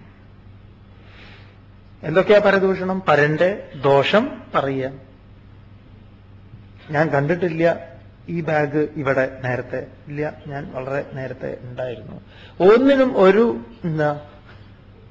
റെക്കമെൻഡിനും പോണ്ട. അപൈശുനം. ഭൂതേഷു ദയ, ഭൂതേഷു സൃഷ്ടിവർഗങ്ങളിൽ ദയ, എല്ലാറ്റിനോടും ഒരു തന്റെ തന്നെ മറ്റൊരു രൂപമാണ് എന്ന ഭാവം. ഭൂതേഷു ദയ, ഒരലിവ് എന്ന് പറയാം.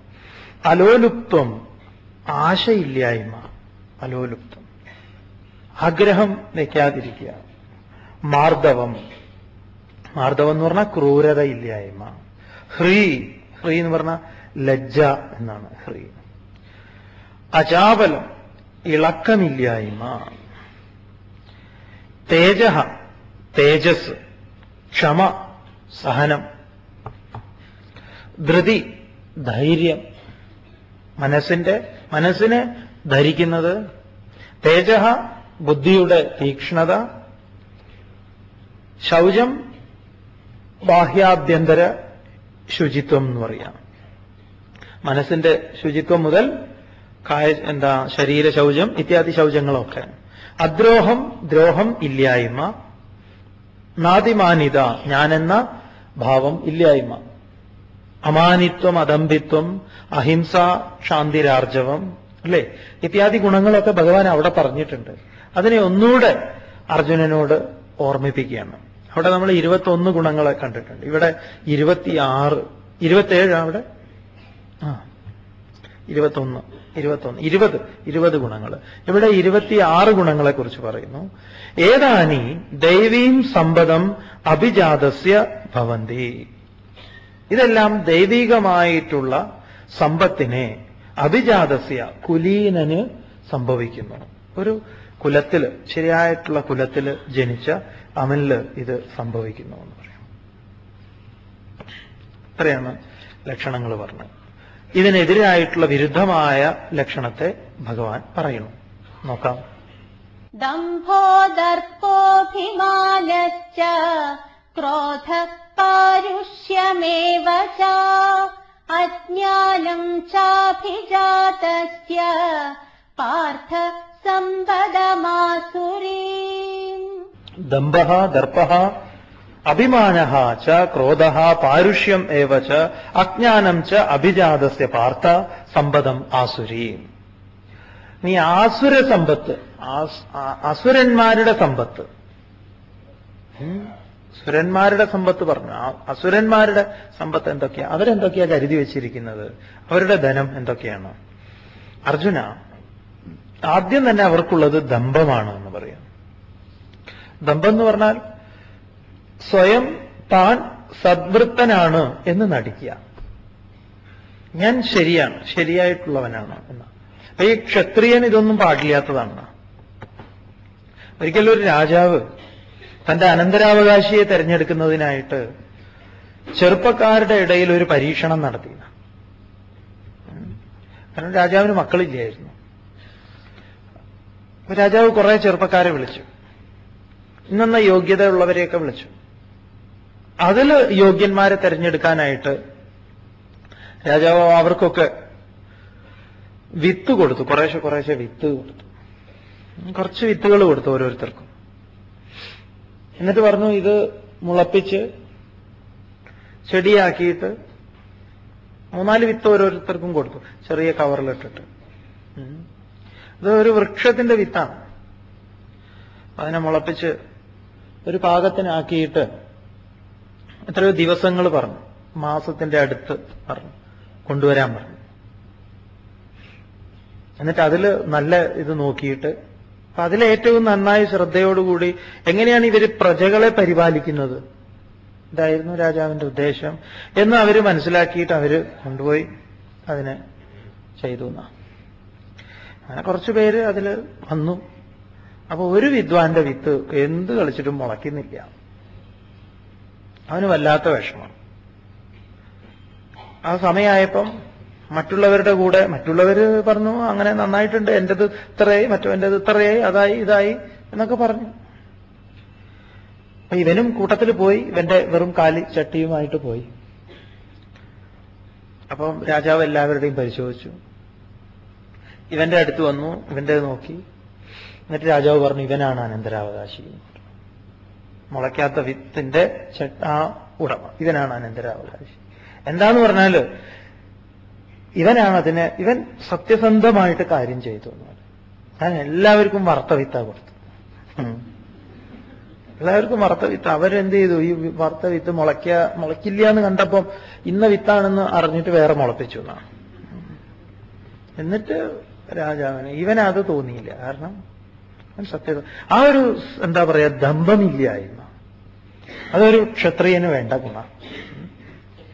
അതുകൊണ്ട് സ്വയം സദ്വൃത്തൻ എന്ന് നടിക്കാതിരിക്കുക. ദർപ്പം എന്ന് പറഞ്ഞാൽ ധനത്തില്, വിദ്യയില് ഇതിന്റെ എന്താ ആധിക്യം തള്ളിച്ച് അതിങ്ങനെ പുറത്തേക്ക് ഇങ്ങനെ പ്രകടമാക്കിക്കൊണ്ടിരിക്കുക നിരന്തരം.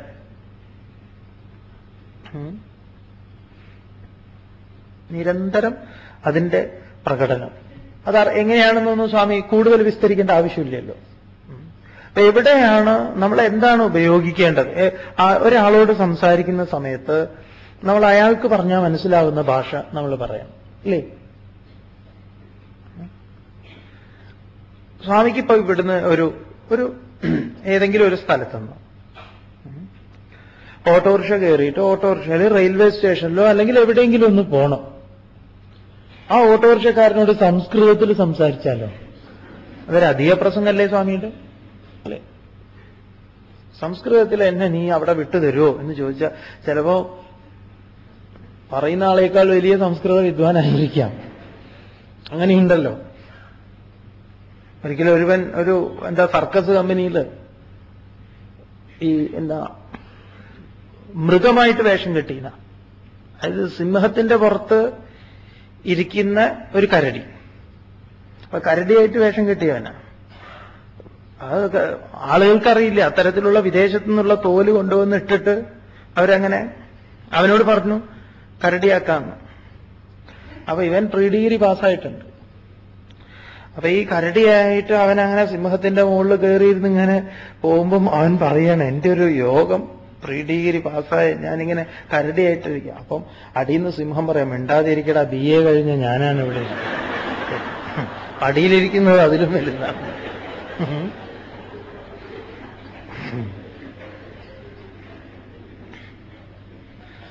അതൊക്കെ നമുക്ക് ആവശ്യമില്ലാത്തടത്ത് അനാവശ്യമായിട്ടുള്ള കാര്യങ്ങളെക്കുറിച്ച് പറയുക, അത്തരത്തില് സംഗതികൾ അല്ലേ, അത് വളരെ ആലോചിക്കേണ്ടതാണ്. നമ്മളൊക്കെ പലപ്പോഴും കേൾക്കാറുണ്ട്, കാണാറുണ്ട്. സ്വാമി പറയാം, രാവിലെ തന്നെ ഓട്ടോറിക്ഷയിൽ കയറിയിട്ട് ഇപ്പൊ 12 രൂപയാണല്ലോ, 12 രൂപ കൊടുക്കാൻ നേരത്തെ 1000ന്റെ നോട്ട് എടുത്തു കൊടുക്കുക. അപ്പോ അല്ല സാറേ ചേഞ്ച് ഒന്നും ഇല്ലേ നോക്കിയിട്ട് വേറൊരു 8,000 എടുത്തിട്ട് ഒരു പറപ്പിക്കില്ല ട്രെന്ന് പറഞ്ഞിട്ട്. എടോ എന്തിനാണ് ഇതൊക്കെ? താൻ ഓട്ടോറിക്ഷയിൽ കയറി 12 രൂപയാണെങ്കിൽ അത് ആദ്യം ആരോടെങ്കിലും മേടിക്കണം, വീട്ടിൽ നിന്നെങ്കിലും മേടിച്ചു വെക്കണം. അവിടെ ചെന്ന് വഴക്കുണ്ടാക്കരുത്. എന്നിട്ട് അവിടുത്തെ ആ ട്രാഫിക് പോലീസിനോട് 4 ഇംഗ്ലീഷിൽ 4 വർത്തമാനം. എന്നിട്ട് ഇയാളെ പാവത്തിനെ മിരട്ടി ഓടിക്കും. പോയിക്കോളാൻ പറയും. അവസാനം അവന് 12 ഇല്ല, ഒന്നുമില്ല. ഈ കൊണ്ട് വിട്ടുകൊടുത്തത് മെച്ചം. അപ്പൊ എവിടെ നമ്മുടെ എന്താ പറയാ, ദർപ്പം ഉണ്ടല്ലോ. ചിലപ്പോ വല്ലാതെ ഇംഗ്ലീഷൊക്കെ പറഞ്ഞു കളയും ഓട്ടോറിക്ഷക്കാരോടൊക്കെ. അതിന്റെ ആവശ്യമില്ല അവിടെ. അപ്പൊ എവിടെയാണ്, എങ്ങനെയാണ് നാം പെരുമാറേണ്ടത്? ഈ ദുര്യോധനൻ ഇത് കാണിച്ചിട്ടുണ്ട്. ദുര്യോധനൻ ആദ്യം തന്നെ ആചാര്യന്റെ മുൻപിൽ വന്നിട്ട് പറഞ്ഞു, ഞാൻ പരിചയപ്പെടുത്തി തരാം അങ്ങേക്ക് ആരൊക്കെയാണ് യുദ്ധത്തിന് വന്നിരിക്കുന്നത്. ഒന്ന് അങ്ങ് തന്നെ, ഭവാൻ. പിന്നെയോ ഭീഷ്മ. ഭവാൻ ഭീഷ്മശ്ച കർണശ്ച കൃപശ്ച സമിതിഞ്ജയ അശ്വത്ഥാമാ വികർണശ്ച സൗമദത്തിസ്തദൈവ ച അന്യേച ബഹവ ശൂരാഃ മദർത്തേ ത്യക്തജീവിതാഃ നാനാശസ്ത്രപ്രഹരണാഃ സർവേ യുദ്ധവിശാരദാഃ. ഇതൊക്കെ ഇതിന്റെ ലക്ഷണങ്ങളാണ്. ഏതിന്റെ? ദർപ്പത്തിന്റെ ലക്ഷണം. വീട്ടിലും നമ്മൾ ഇതൊക്കെ എടുക്കാറുണ്ട്. ഭാര്യ ഇടയ്ക്ക് ഭർത്താവിനോട് എടുക്കും. പിന്നെ നിങ്ങളുടെ ഈ മാസത്തിൽ ഇതൊന്നും എനിക്ക് വേണ്ട, എനിക്ക് എന്റെ അച്ഛൻ ഇഷ്ടമാതിരി ഉണ്ടാക്കിയിട്ടിട്ടുണ്ട്. ദർപ്പത്തിന് അച്ഛൻ എന്തോ ചില്ലറ ഉണ്ട് എന്നുള്ളൊരു ദർപ്പം ഈ വിദ്വാന്റെ അടുത്ത് ഇടയ്ക്കിടയ്ക്ക് ഇങ്ങനെ നേരിട്ട് എടുത്തിട്ടില്ലെങ്കിലും ഇൻഡയറക്റ്റ് ആയിട്ട് ഇങ്ങനെ ഓർമ്മിപ്പിക്കും. എനിക്ക് അവിടെ ഉണ്ട്, എനിക്ക് ഇവിടെ ഉണ്ട്. പിന്നെ അതായത് നിങ്ങളും ഇപ്പൊ എന്റെ അച്ഛന്റെ അടുത്ത് നിന്ന് കുറച്ച് കടം മേടിച്ചിട്ട് അത് തിരിച്ചു കൊടുക്കാനുണ്ട് ഇപ്പോഴും. അതൊക്കെ ആ സൗഭാഗ്യങ്ങളൊക്കെ അനുഭവിച്ചുകൊണ്ടിരിക്കുകയാണ് എന്നതൊക്കെ സൂചന കൊടുക്കുന്നു പറയാം. ഇതൊക്കെ എന്താണ്? അതിന്റെ പേരാണ് ദർപ്പം. അതുണ്ടെങ്കിൽ ഒഴിവാക്കണം. ദർപ്പം എന്ന് പറഞ്ഞാൽ ധനത്തില്, വിദ്യയില് ഇതിന്റെ ആധിക്യം കൊണ്ട് തള്ളിച്ച് അതിങ്ങനെ പുറത്തേക്ക് ഇങ്ങനെ പ്രകടമാക്കിക്കൊണ്ടിരിക്കുക നിരന്തരം.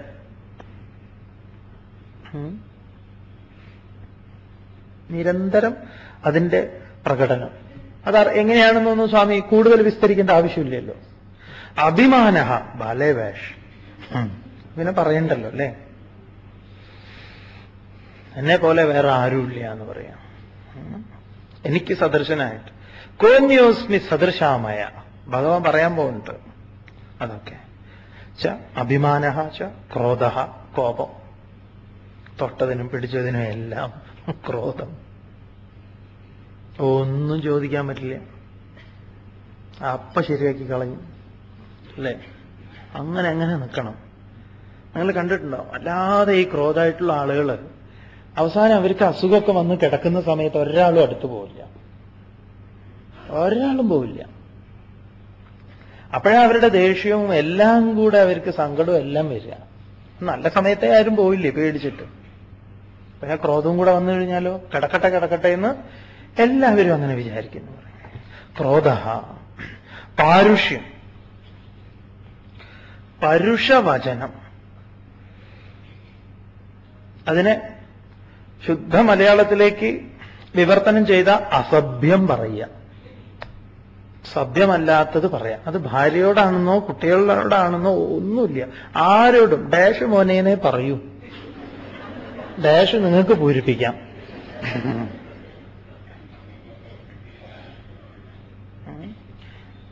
അതെന്തിനും, സന്തോഷം വന്നാലും സങ്കടം വന്നാലും ദേഷ്യം വന്നാലും ഒക്കെ. പിന്നെയോ അജ്ഞാനം പോരെ, അറിവില്ലായ്മ, വിവരക്കേട്. അജ്ഞാനം. ഏതാനി എന്ന് പറഞ്ഞാൽ ഇതൊക്കെ ആസുരീ സമ്പദം, ആസുരന്മാരുടെ സമ്പത്താണ്. അവരുടെ FD ആയിട്ടുണ്ട് ഇതൊക്കെ. നീക്കിയിരിപ്പ് എന്താന്ന് വെച്ചാൽ ഇതൊക്കെയാണ് എന്ന് പറയും. അസുരീൻ സമ്പദം അഭിജാതസ്യ ഭവന്തി. ഇതൊക്കെ പ്രാപിക്കാൻ പറ്റിയ വിധം അവര് അങ്ങനെ ജനിക്കും. അങ്ങനെയുള്ളിടത്തൊക്കെ, അല്ലെങ്കിൽ അവിടെയൊക്കെ അവരങ്ങനെ നിലനിൽക്കും. ചിലരങ്ങനെ ഈ പലതിലും സംഘപ്പെട്ടിട്ടേ അവരങ്ങനെ ജോലിക്കൊന്നും പോവില്ല. ചിലരങ്ങനെയുണ്ട്. ഉന്നത കുലത്തിൽ ജനിച്ചുപോയി എന്നൊക്കെയുള്ള ഒരു ധാരണയിൽ അവർ വേറെ എവിടെയും ജോലിക്ക് പോവില്ല. കാരണം അത് ഇയാളുടെ അച്ഛൻ തന്നെ പറഞ്ഞു കൊടുത്തിട്ടുണ്ട്. പണ്ട് നമ്മുടെ വീട്ടിന്റെ ഉമ്മറത്ത് ഇങ്ങനെ വന്ന് നിൽക്കുന്ന ആളുകൾ, എന്നിട്ട് അവരിങ്ങനെ കൈനീട്ടും. എടാ, അതുകൊണ്ട് നമ്മൾ വേറൊരാളുടെ മുന്നിൽ പോയി കൈനീട്ടാൻ പാടില്ല. അതുകൊണ്ട് ഇല്ലെങ്കിലും നമുക്ക് പട്ടിണി കിടന്ന് കഴിയണം. ഇങ്ങനെയൊക്കെയുള്ള ഒരു അജ്ഞാനത്തിൽ നിന്നുണ്ടായിട്ടുള്ളതാണ്. അല്ലാതെ ഇവിടെ ആരുടെ എന്ത് ജോലി കാര്യങ്ങളൊന്നും ചെയ്യുന്നതിനിപ്പോ കുഴപ്പമൊന്നുമില്ലല്ലോ. പക്ഷെ അജ്ഞാനം കൊണ്ട് അവർ ചില ധാരണകളൊക്കെ വെച്ച് പുലർത്തി തന്നെയും എല്ലാവരെയും നശിപ്പിക്കുന്നു എന്ന് പറയാം. അജ്ഞാനം എന്ന് പറഞ്ഞാൽ ഒന്നിനെ അറിയാതെ മറ്റുള്ളതിനെ മുഴുവൻ അറിയാം. തുടർന്ന് ദൈവീ സമ്പദ്വിമോക്ഷായ നിബന്ധായ സുരീമതാ മാശു ച സമ്പദം ദൈവീം അഭിജാതോസി പാണ്ഡവ. ദൈവീം സമ്പദ് വിമോക്ഷായ നിബദ്ധായ ആസുരീമത മാ ശുച സമ്പദം ദൈവീം അഭിജാത അസി ഹേ പാണ്ഡവ. ദൈവീ സമ്പത്ത് മോക്ഷായ, ദൈവീ സമ്പത്ത് മോക്ഷത്തിനുള്ളതും എന്ന് പറഞ്ഞാൽ ബന്ധമോചനത്തിനുള്ളതും ദൈവീ സമ്പത്ത്. ആദ്യം പറഞ്ഞ 26 ഗുണങ്ങൾ. ആസുരി നിബദ്ധായ മത, ആസുരി സമ്പത്ത് ബന്ധനത്തിനുള്ളതാണ്. അത് അജ്ഞാനത്തിൽ നിന്നുണ്ടായിട്ടുള്ളതാണ്. ഹേ പാണ്ഡവ, അല്ലയോ അർജുന, ദൈവീം സമ്പദം അഭിജാത, ദൈവീ സമ്പത്തിനെ നേടുന്ന വിധത്തില് അസി എന്ന് പറഞ്ഞാൽ നീ ജാതനാകുന്നു, നീ ഭവിക്കുന്നു. അതുകൊണ്ട് മാ ശുച, ദുഃഖിക്കേണ്ട എന്ന് പറയാം. ഇത്തരത്തിൽ ദൈവീ സമ്പത്തിനെ നീ വളർത്തുന്നുവെങ്കിൽ, നീ അതിനെ സ്വീകരിക്കുന്നുവെങ്കിൽ ദുഃഖത്തിന് അവകാശമില്ല. അല്ലെങ്കിലാണ് ദുഃഖം ഉണ്ടാവുന്നത്. അജ്ഞാനത്തിലാണ് ഒരുവൻ കർമ്മങ്ങളൊക്കെ ചെയ്യുന്നത്, കാര്യങ്ങളൊക്കെ നോക്കിക്കാണുന്നതെങ്കിലോ അവന് ദുഃഖം ഉണ്ടാവും. ഒരാളെ ജോലിക്ക്, ഈ ജയിൽ വാർഡനായിട്ട് ജോലിക്ക് വിളിച്ചു, അപേക്ഷ. അങ്ങനെ അവരെ ഇന്റർവ്യൂ ചെയ്യാം. അപ്പൊ ഇയാളോട് ചോദിച്ചു, ഈ ജയിലിലുള്ള ആളുകൾ പറഞ്ഞാൽ കേൾക്കുന്നില്ലെങ്കിൽ എന്ത് ചെയ്യും? ഒരൊറ്റൊന്നിനെ ഇവിടെ വയ്ക്കില്ല, എല്ലാറ്റിനും ഞാൻ അടിച്ചു പുറത്താക്കും. അവന് ജോലി ഉറപ്പാന്ന് പറയാം. പറഞ്ഞാൽ കേൾക്കാത്ത ഒറ്റ ഒരുത്തനും ഇതിനകത്ത് ഇരിക്കില്ല. എല്ലാ എണ്ണത്തിനും ഞാൻ പറഞ്ഞാൽ കേൾക്കാത്തവൻ പടിക്ക് പുറത്ത് സാറേ. അജ്ഞാനം കൊണ്ട് പറയണം. ഇത് തന്നെയാണ് എല്ലായിടത്തും ഇദ്ദേഹം പറയുക. മക്കളോട് പറയുന്നത്, ഭാര്യയോട് പറയുന്നത്, കടക്കാരനോട് പറയുന്നത്, എല്ലാവരോടും. ഇവിടെയും അതുതന്നെയാണ് പറയുന്നത്. ആ ദുഃഖം, ജ്ഞാനത്തിൽ നിന്നുണ്ടാകുന്ന വാക്കുകള്, കർമ്മങ്ങള് എല്ലാം ദുഃഖത്തിന് ഹേതുവാകുന്നു. തുടർന്ന് ദ്വൗ ഭൂതസർഗൗ ലോകേസ്മിൻ ദൈവാസുര ഏവ ച ദൈവോ വിസ്തരശ പ്രോക്തഃ ആസുരം പാർത്ഥ മേ ശൃണു. ദ്വൗ ഭൂതസർഗൗ ലോകേ അസ്മിൻ ദൈവ ആസുര ഏവ ച ദൈവഃ വിസ്തരശഃ പ്രോക്ത ആസുരം പാർത്ഥ മേ ശൃണു. അസ്മിൻ ലോകേ, ഈ ലോകത്തില്, ഭൂതസർഗൗ, ഭൂതസൃഷ്ടിയില്, ജീവജാലങ്ങളില്, ദൈവഃ ആസുരഃ ദൗ ഏവ, ദൈവമെന്നും ആസുരമെന്നും, ഇവരാണ് ദൈവാസുരന്മാർ. ഇവർ തമ്മിലാണ് യുദ്ധം എപ്പോഴും. ഇതാണ് പുരാണങ്ങൾക്കൊക്കെ പറയാനുള്ളത്. ഈ ദൈവവും ആസുരവും ഉള്ളിൽ തന്നെയാണ് ഇരിക്കുന്നത്. അവർ തമ്മിലാണ് യുദ്ധം. നമ്മൾ ആദ്യം കണ്ടതാണ്. ഏവ ദൈവ വിസ്തരശഃ പ്രോക്തഃ. ദൈവിക സൃഷ്ടിയെക്കുറിച്ച്, ദൈവസമ്പത്തിനെക്കുറിച്ച് ഞാൻ വിസ്തരിച്ച് പറഞ്ഞു. അതൊരു 26 എണ്ണമായിട്ട് ഞാൻ വിസ്തരിച്ച് പറഞ്ഞിട്ടുണ്ട്. പാർത്ഥ, അർജുന, ആസുരം മേ ശൃണു. ഈ ദുര്യോധനാദികളെ കുറിച്ച് പറഞ്ഞത് പോരാ, കാരണം അവർ 100 ചില്ലാനുണ്ട്. ഞാൻ ഒന്ന് സംഗ്രഹിച്ചിട്ടാ പറഞ്ഞു. അതുകൊണ്ട് എന്നിൽ നിന്ന് നീ അതിന്റെ വിസ്താരത്തെ കേട്ടാലും ഞാൻ വിശ്വരൂപം പറഞ്ഞതുപോലെ തന്നെ നിനക്ക് ഞാൻ പറഞ്ഞു തരാമെന്ന് പറയും. സ്വാമി വിസ്തരിക്കൂ, കേൾക്കട്ടെ. വിസ്തരിക്കാമെന്ന് പറയും. പ്രവൃത്തിം ച നിവൃത്തിം ച ജനാന വിദുരാസുരാഃ ന ശൗചം നാപി ചാചാരഃ ന സത്യം തേഷു വിദ്യതേ. പ്രവൃത്തിം ച നിവൃത്തിം ച ജനാഃ ന വിദുരാസുരാഃ ന ശൗചം ന അപി ച ചരഃ ന സത്യം തേഷു വിദ്യതേ ന ആചാരഃ അപി ന വിദ്യതേ. എന്താണ്? ആസുരാഹ ജനാഹ, ആസുരപ്രകൃതികളായിട്ടുള്ള ജനങ്ങള്. ആസുരപ്രകൃതി എന്ന് പറഞ്ഞാൽ മനസ്സിലാക്കണേ, അസുരൻ എന്ന് പറഞ്ഞാൽ പറഞ്ഞിട്ടുണ്ട്, എന്നാൽ ഒന്നുകൂടെ ഇവിടെ ഓർമ്മിപ്പിക്കട്ടെ. അസു പ്രാണേഷു ഇന്ദ്രിയേഷു രമന്തേ ഇതി അസുരാഹ. നല്ലോണം ഓർമ്മ വേണം.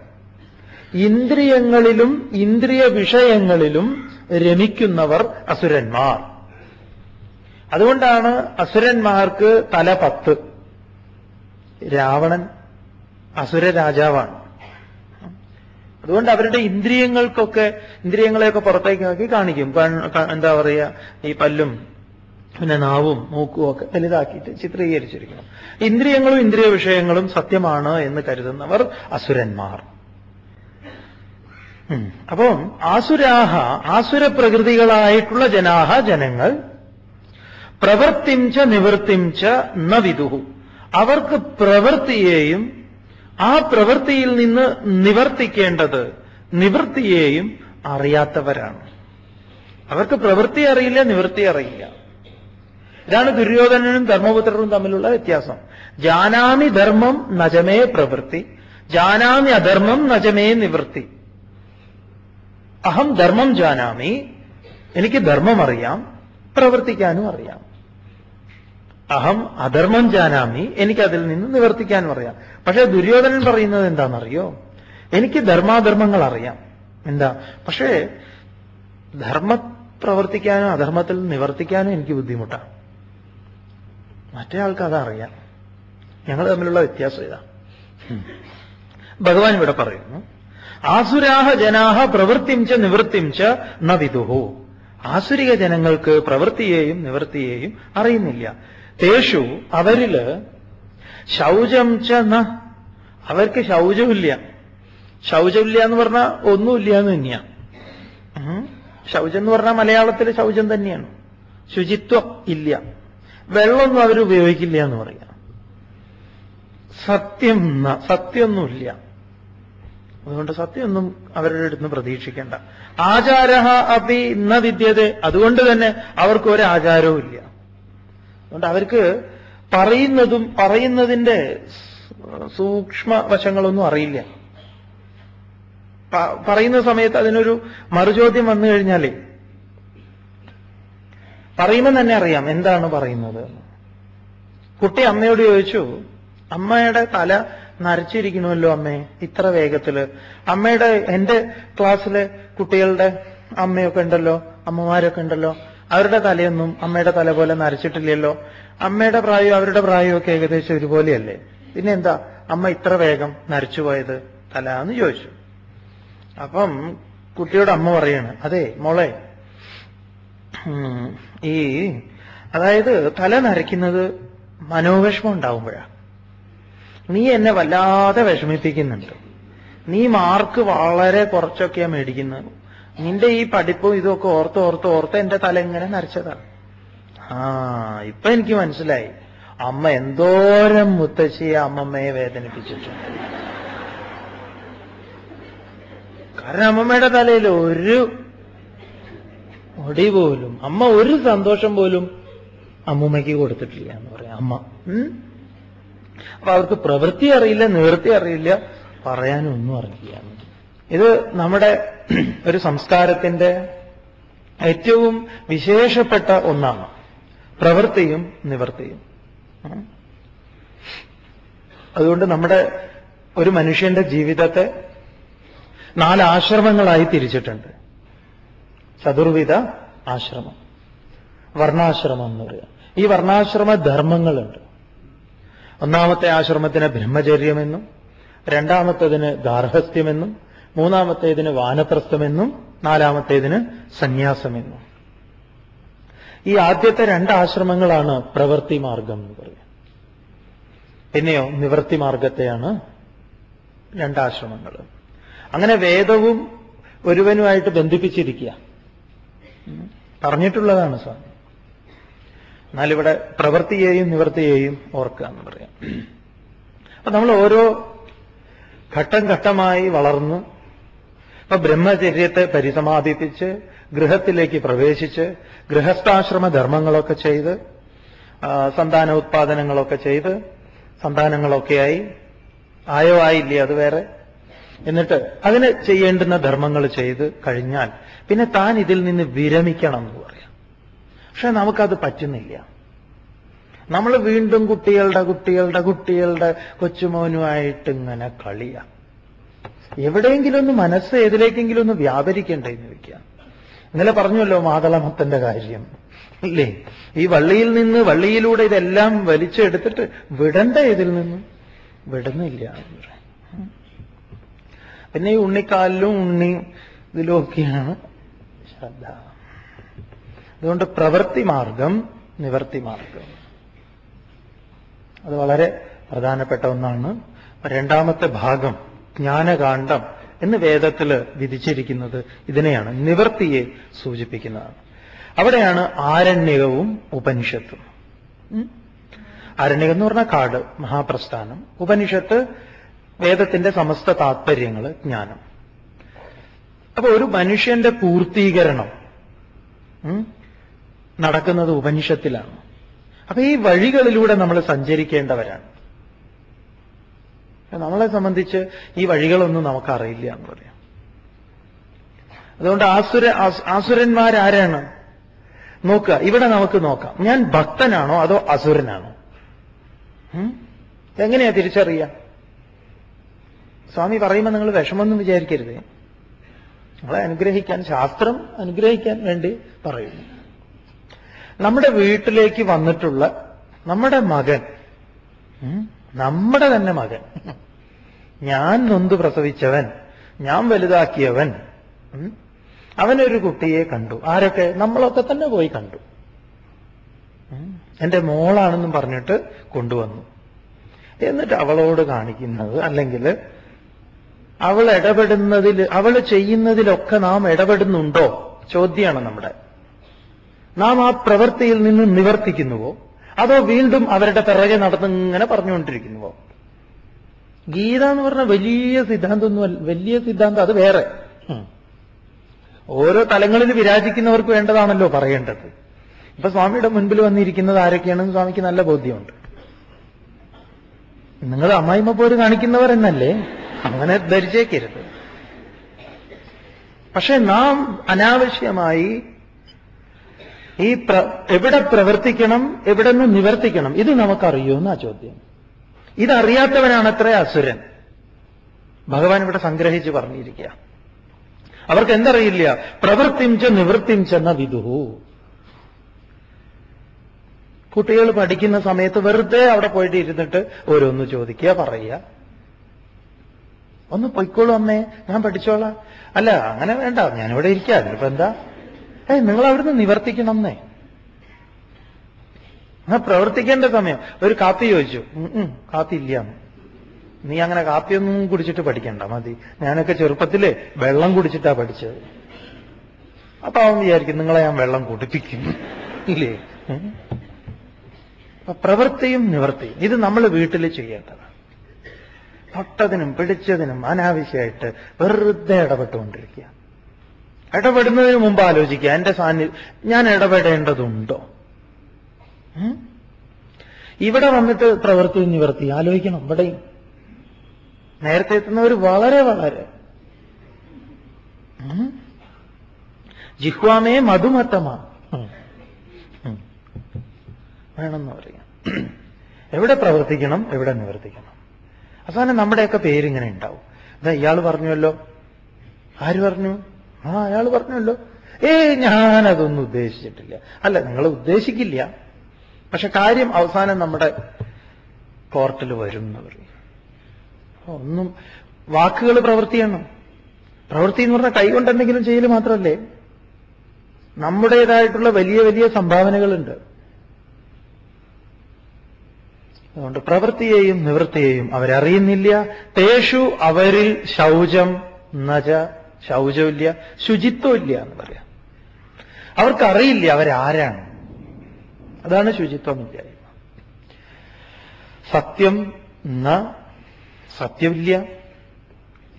ആചാരഃ അപി ന വിദ്യതേ, എന്തുകൊണ്ടും ആചാരവും അവരെ സംബന്ധിച്ച് ഇല്ലാത്തതാണ്, അവർക്ക് ഉണ്ടാകുന്നില്ല.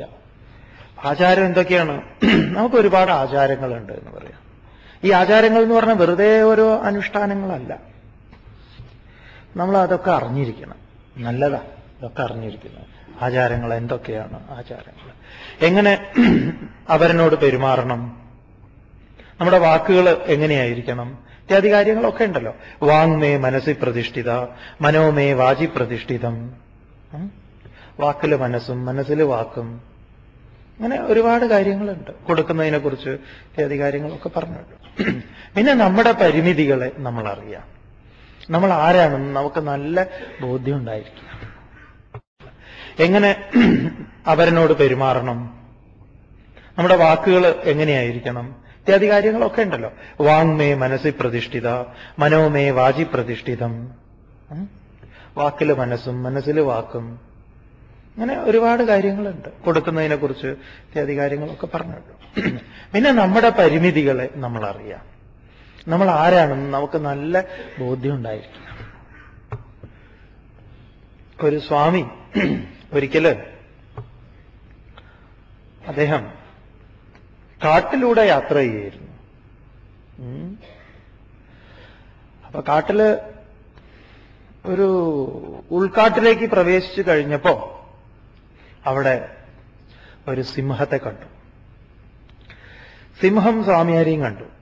സിംഹത്തിന് സ്വാമി എന്നൊന്നും ഇല്ലല്ലോ. പക്ഷെ ഇദ്ദേഹം വിചാരിച്ചു, ഇനിയിപ്പോ എന്ത് ചെയ്യും?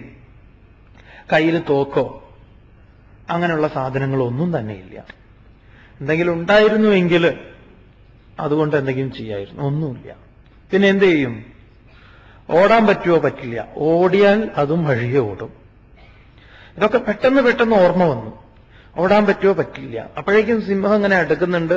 അദ്ദേഹം പതുക്കെ പതുക്കെ പതുക്കെ എന്താ വേണ്ടത് എന്ന മട്ടില്ല.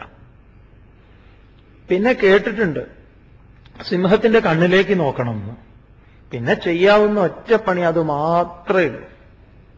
അദ്ദേഹം സിംഹത്തിന്റെ കണ്ണിലേക്ക് നോക്കി, സിംഹം അദ്ദേഹത്തിന്റെ കണ്ണിലേക്ക് നോക്കി. അങ്ങനെ ഇവരുടെ കണ്ണുകൾ പരസ്പരം കണ്ടുമുട്ടി എന്ന് പറയാം. അങ്ങനെ അദ്ദേഹം അങ്ങനെ നോക്കിയപ്പം അവസാനം സിംഹം കണ്ണടച്ചിട്ട് സിംഹം അങ്ങനെ കൈ മടക്കി സിംഹം അങ്ങോട്ട് എന്താ പറയാ കുനിഞ്ഞു അങ്ങോട്ട്. അദ്ദേഹത്തിന് അത്ഭുതം തോന്നി. എന്തൊരു സിംഹം. അദ്ദേഹം എന്ത് ചെയ്തു? സിംഹത്തിനെ പോലെ തന്നെ കൈ കൂപ്പിയിട്ട് കുനിഞ്ഞു. അപ്പൊ സിംഹം സംസാരിച്ചു എന്നാ. സിംഹം ചോദിച്ചു, നിങ്ങളെന്തിനാണ് കൈ മടക്കിയിട്ട്, അല്ല നിങ്ങളെന്തിനാ കണ്ണടച്ച് പ്രാർത്ഥിച്ചത്? ഞാൻ പ്രാർത്ഥിച്ചത് ഭക്ഷണം കഴിക്കുന്നതിന് മുമ്പ് ബ്രഹ്മാർപ്പണം ചൊല്ലിയതാ.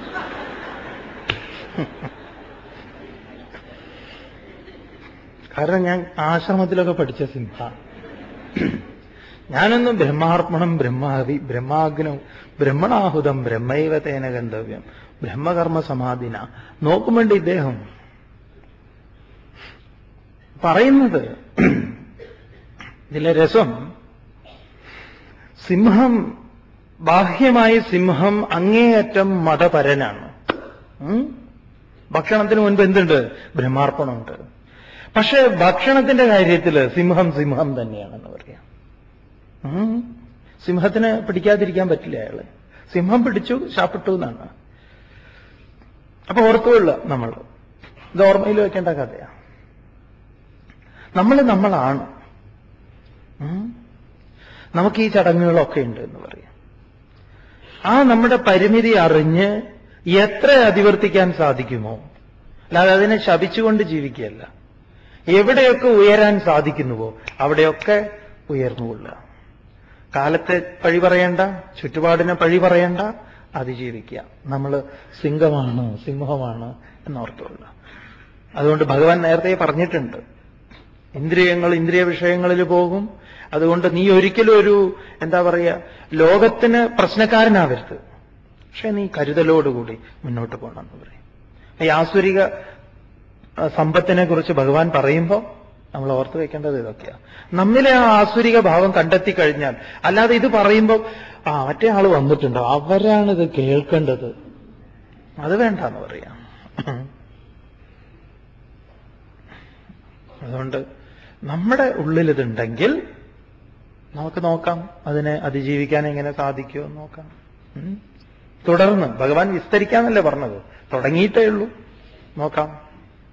അസത്യമപ്രതിഷ്ഠം തേ ജഗദാഹുരനീശ്വരം അപരസ്പര സംഭൂതം കിമന്യത് കാമഹൈതുകം. അസത്യം അപ്രതിഷ്ഠം തേ ജഗത് ആഹുഹു അനീശ്വരം അപരസ്പര സംഭൂതം കിമന്യത് കാമഹൈതുകം. പറയുന്നു, ഇവര് അവർ ആരാണ്? അവര് ആസുര പ്രകൃതികള്. ആസുര പ്രകൃതി എന്ന് പറയുമ്പോൾ അസുപ്രാണേഷു ഇന്ദ്രിയേഷു രമന്തേ ഇതി അസുരാഹ, മറന്നുപോകരുതേ. ഈ ശബ്ദങ്ങളൊക്കെ വിചാര വിപ്ലവം വേണമെന്ന് സ്വാമി പറഞ്ഞു ഇന്നലെ. ഈ ശബ്ദങ്ങളൊക്കെ, ഈ കേൾക്കുന്ന ശബ്ദങ്ങൾ നമ്മുടെ പഴയ അസുരനിലേക്ക് പോകരുത്. അങ്ങനെ പോകുന്ന സമയത്ത് നമ്മളും ഈ അസുരനുമായിട്ട് ഒരു ബന്ധം ഉണ്ടാവില്ല. പണ്ട് ആരോ വരച്ചു വെച്ച അസുരനായിരിക്കും, നമ്മളിൽ നിന്ന് അന്യൻ, ദേശം കൊണ്ടും കാലം കൊണ്ടും എല്ലാം. ഇവിടെ അസുരൻ എന്ന് പറഞ്ഞാൽ അസു പ്രാണേഷു ഇന്ദ്രിയേഷു രമന്തി, ഇന്ദ്രിയങ്ങൾ ഇന്ദ്രിയ വിഷയങ്ങൾ, ഇത് സത്യം, ഇതാണ് എനിക്ക് വേണ്ടത്, ഇതിനായുള്ള ഓട്ടം. അങ്ങനെ ഓടുന്ന അവർ ജഗത്, ഈ ലോകത്തെ, സ്ഥൂല പ്രപഞ്ചത്തെ, അസത്യം, ഇത് കൃത്രിമമാണ്, അസത്യം, ഇവിടെ എന്താന്ന്, ഇവിടെ ഒന്നുമില്ല എന്ന് പറയും. പിന്നെയോ അപ്രതിഷ്ഠം, ഇതിനങ്ങനെ ഒരു അധിഷ്ഠാനമൊന്നുമില്ല, ഇതങ്ങനെ കറങ്ങു തന്നെയാ, കറങ്ങുന്നൊന്നുമില്ല, ഇതൊക്കെ വെറുതെ ശാസ്ത്രകാരന്മാർ കറങ്ങുന്നു എന്ന് പറയുന്ന, ഒക്കെ വെറുതെ പറയുന്നതാ. ഇങ്ങനെയൊക്കെ പറയും. എത്രയോ പേരില്ലേ ഈ 2000 ലോകം അവസാനിക്കണമെന്ന് പറഞ്ഞിട്ട്, 2000 ഇതാ ലോകം അവസാനിക്കാൻ പോകണമെന്ന് പറഞ്ഞിട്ട് ഒരാളും പിന്നെ കുറച്ച് ആൾക്കാരും കൂടെ കൂടിയിട്ട് അവർക്കൊക്കെ വായിൽ സയനൈഡ് വെച്ചു കൊടുത്തു അല്ലേ? ഇന്ത്യയിലല്ല, ഏതോ ഒരു സ്ഥലത്ത്. അങ്ങനെ അതിലെ പ്രധാനിയൊക്കെ പിടിച്ചുകൊണ്ടോ, ഇങ്ങൊരു വെക്കണ്ട ആദ്യം, അതില്ല. അപ്പൊ അങ്ങനെ 2000 കഴിയും എന്ന്, അല്ലെങ്കിൽ എങ്ങനെയൊക്കെയുള്ള ഓരോ ധാരണകൾ വെച്ച് പുലർത്തിയിട്ട് അവരങ്ങനെയാണ്. അപ്രതിഷ്ഠം, ഇതിനൊരു അടിസ്ഥാനമൊന്നുമില്ല. പിന്നെയോ അനീശ്വരം, ഇവിടെ ഒരു ഈശ്വരനൊന്നുമില്ല. ഏത് ഈശ്വരൻ, എന്ത് ഈശ്വരൻ? അങ്ങനെ ഒരു ഈശ്വരൻ ഉണ്ടെങ്കിൽ വരട്ടെ എന്നാണ്, കാണട്ടെ ഈശ്വരൻ. അപരസ്പര സംഭൂതം, അന്യോന്യ പാരസ്പര്യങ്ങളൊന്നുമില്ലാത്തത്. അപരസ്പര സംഭൂതം എന്ന് പറഞ്ഞാൽ അന്യോന്യ സഹായമില്ലാത്തത്, പരസ്പര ബന്ധമില്ലാത്തത്. കാമഹൈതുകം, ആഗ്രഹം കാരണമായിട്ടുള്ളത്. അവരുടെ ഹേതു കാമമാണ്, ആഗ്രഹമാണ്, പലതും നേടണം എന്നത്. കിം അന്യത് ഇതിയാഹു, വേറെ എന്ത്, ഇതാണ് അവരെപ്പോഴും പറയുക. എന്ത് ഗീതാജ്ഞാനയജ്ഞം, എന്ത് ബർത്ത്ഡേ, എല്ലാറ്റിനും ഒരു നിഷേധം എന്ന് പറയാം. എന്ത് നിങ്ങൾ പറഞ്ഞാലും അവർ നിഷേധിച്ചുകൊണ്ടിരിക്കും. ഇത് അസുരന്റെ ലക്ഷണമായിട്ട് പറയും. ഏത് നല്ല കാര്യം പറഞ്ഞാലും. നോക്കൂ, നമുക്കൊന്ന് നാളെ രാവിലെ ഒന്ന് അമ്പലത്തിലൊക്കെ പോവാം. എന്തമ്പലം? സ്വാമി പറഞ്ഞിട്ടില്ലേ അമ്പലത്തിലൊന്നും പോണ്ടാന്ന്? അങ്ങനെയും തട്ടിവിടും. നാളെ എന്താ വിശേഷം? നിങ്ങളുടെ പിറന്നാളാ, എനിക്ക് പിറന്നാളൊന്നുമില്ല. അല്ലെങ്കിൽ നാളെ വിഷുവാണ്, ഓണമാണ്, നാളെ എന്റെ അച്ഛന്റെ പിറന്നാളാണ്. നിന്റെ അച്ഛൻ എന്ത് തന്നു എനിക്ക്? അയാളുടെ വാക്കുകൂടെ മിണ്ടരുത്. ഇതൊക്കെ ആസുര ലക്ഷണമായിട്ട് എണ്ണിക്കോളൂ. നീ അങ്ങോട്ട് പറഞ്ഞേക്കരുതേ, എനിക്ക് മനസ്സിലായി നിങ്ങൾ അസുരനാണ്. പിന്നെ കാര്യങ്ങൾ വേഗത്തിൽ എളുപ്പമാവും. ഇവരിങ്ങനെയാണ്, ഇവരുടെ സംഭാഷണം ഇതാണ് പറയാം. ഇത്തരത്തിലുള്ള സംഭാഷണങ്ങൾ നമ്മുടെ ഇടയിലുണ്ടോ? നമ്മുടെ വീട്ടിലുണ്ടോ? ഒന്നുമില്ല.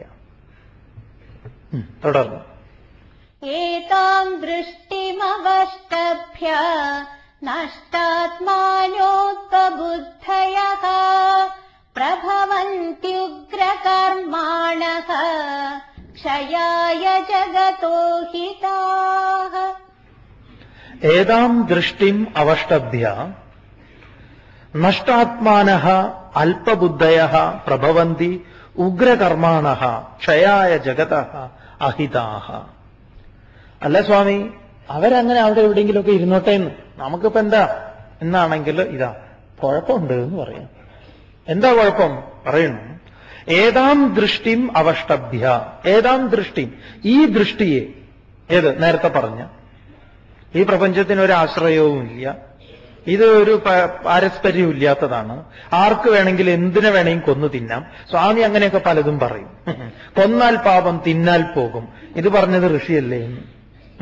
അങ്ങനെയൊന്നും പറഞ്ഞിട്ടില്ല ആരും. ഏതോ ഒരു ആരോ പാട്ട് എഴുതി, കൊന്നാൽ പാപം തിന്നാൽ പോകും, കൊന്ന പാപം. ഇതൊക്കെ നമുക്ക് ഒരു വലിയ പ്രമാണാക്കി വെച്ചിരിക്കുക.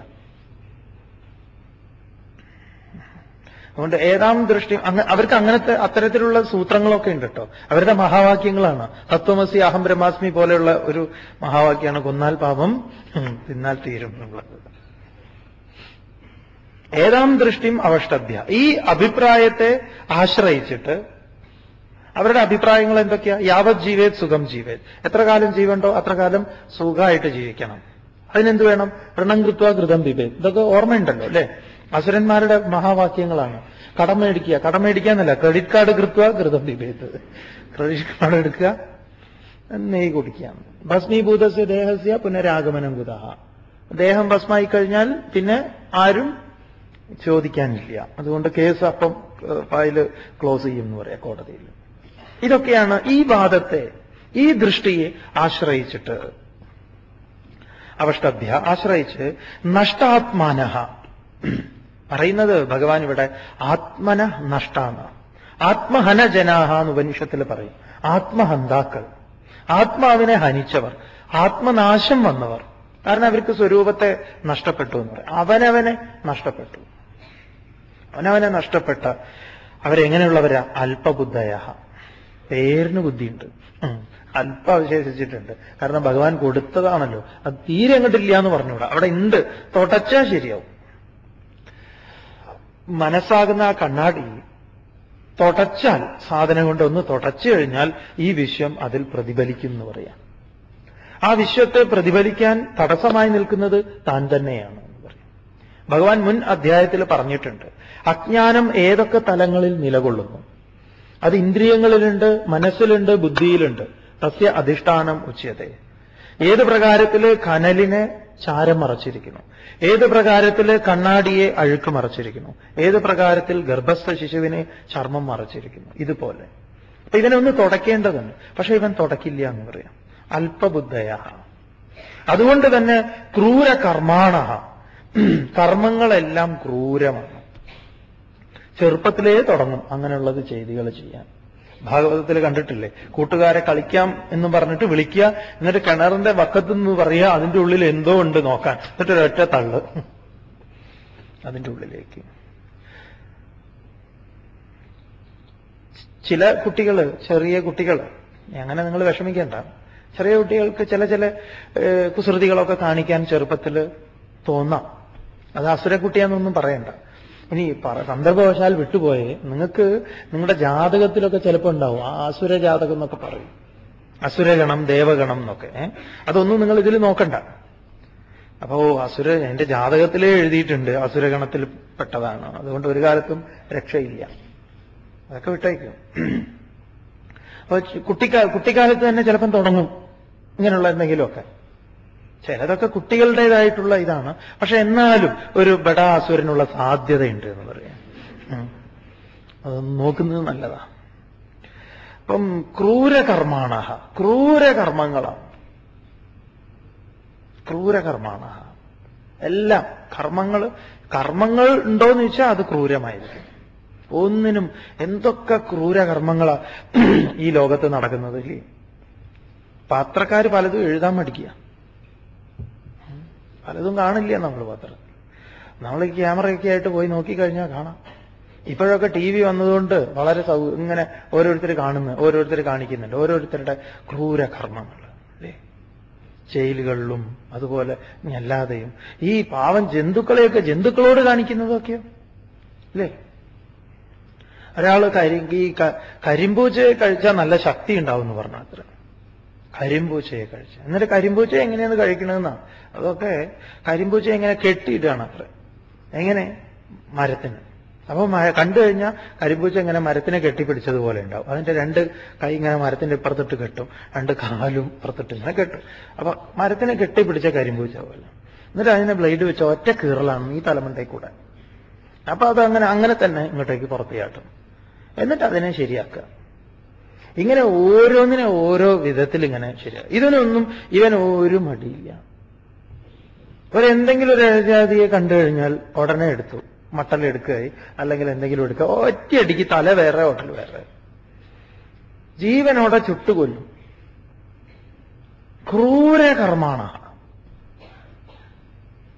പാമ്പൊക്കെ ഇങ്ങനെ സ്പ്രിങ് പോലെ ഇങ്ങനെ പൊങ്ങുന്നത് അതൊന്നും അവർക്കൊരു വിഷയമല്ല. ക്രൂരകർമാണ. കർമ്മത്തിന്റെ ക്രൂരത ഏതായാലും സ്വാമി ഇവിടെ പറയുന്നില്ല. അപ്പൊ കേട്ട് കഴിഞ്ഞാൽ നിങ്ങളുടെ മനസ്സാകെ വിഷമം. അതുകൊണ്ട് അധികം പറയണമെന്നില്ല. പല പല പല കർമ്മങ്ങളും ഉണ്ട്.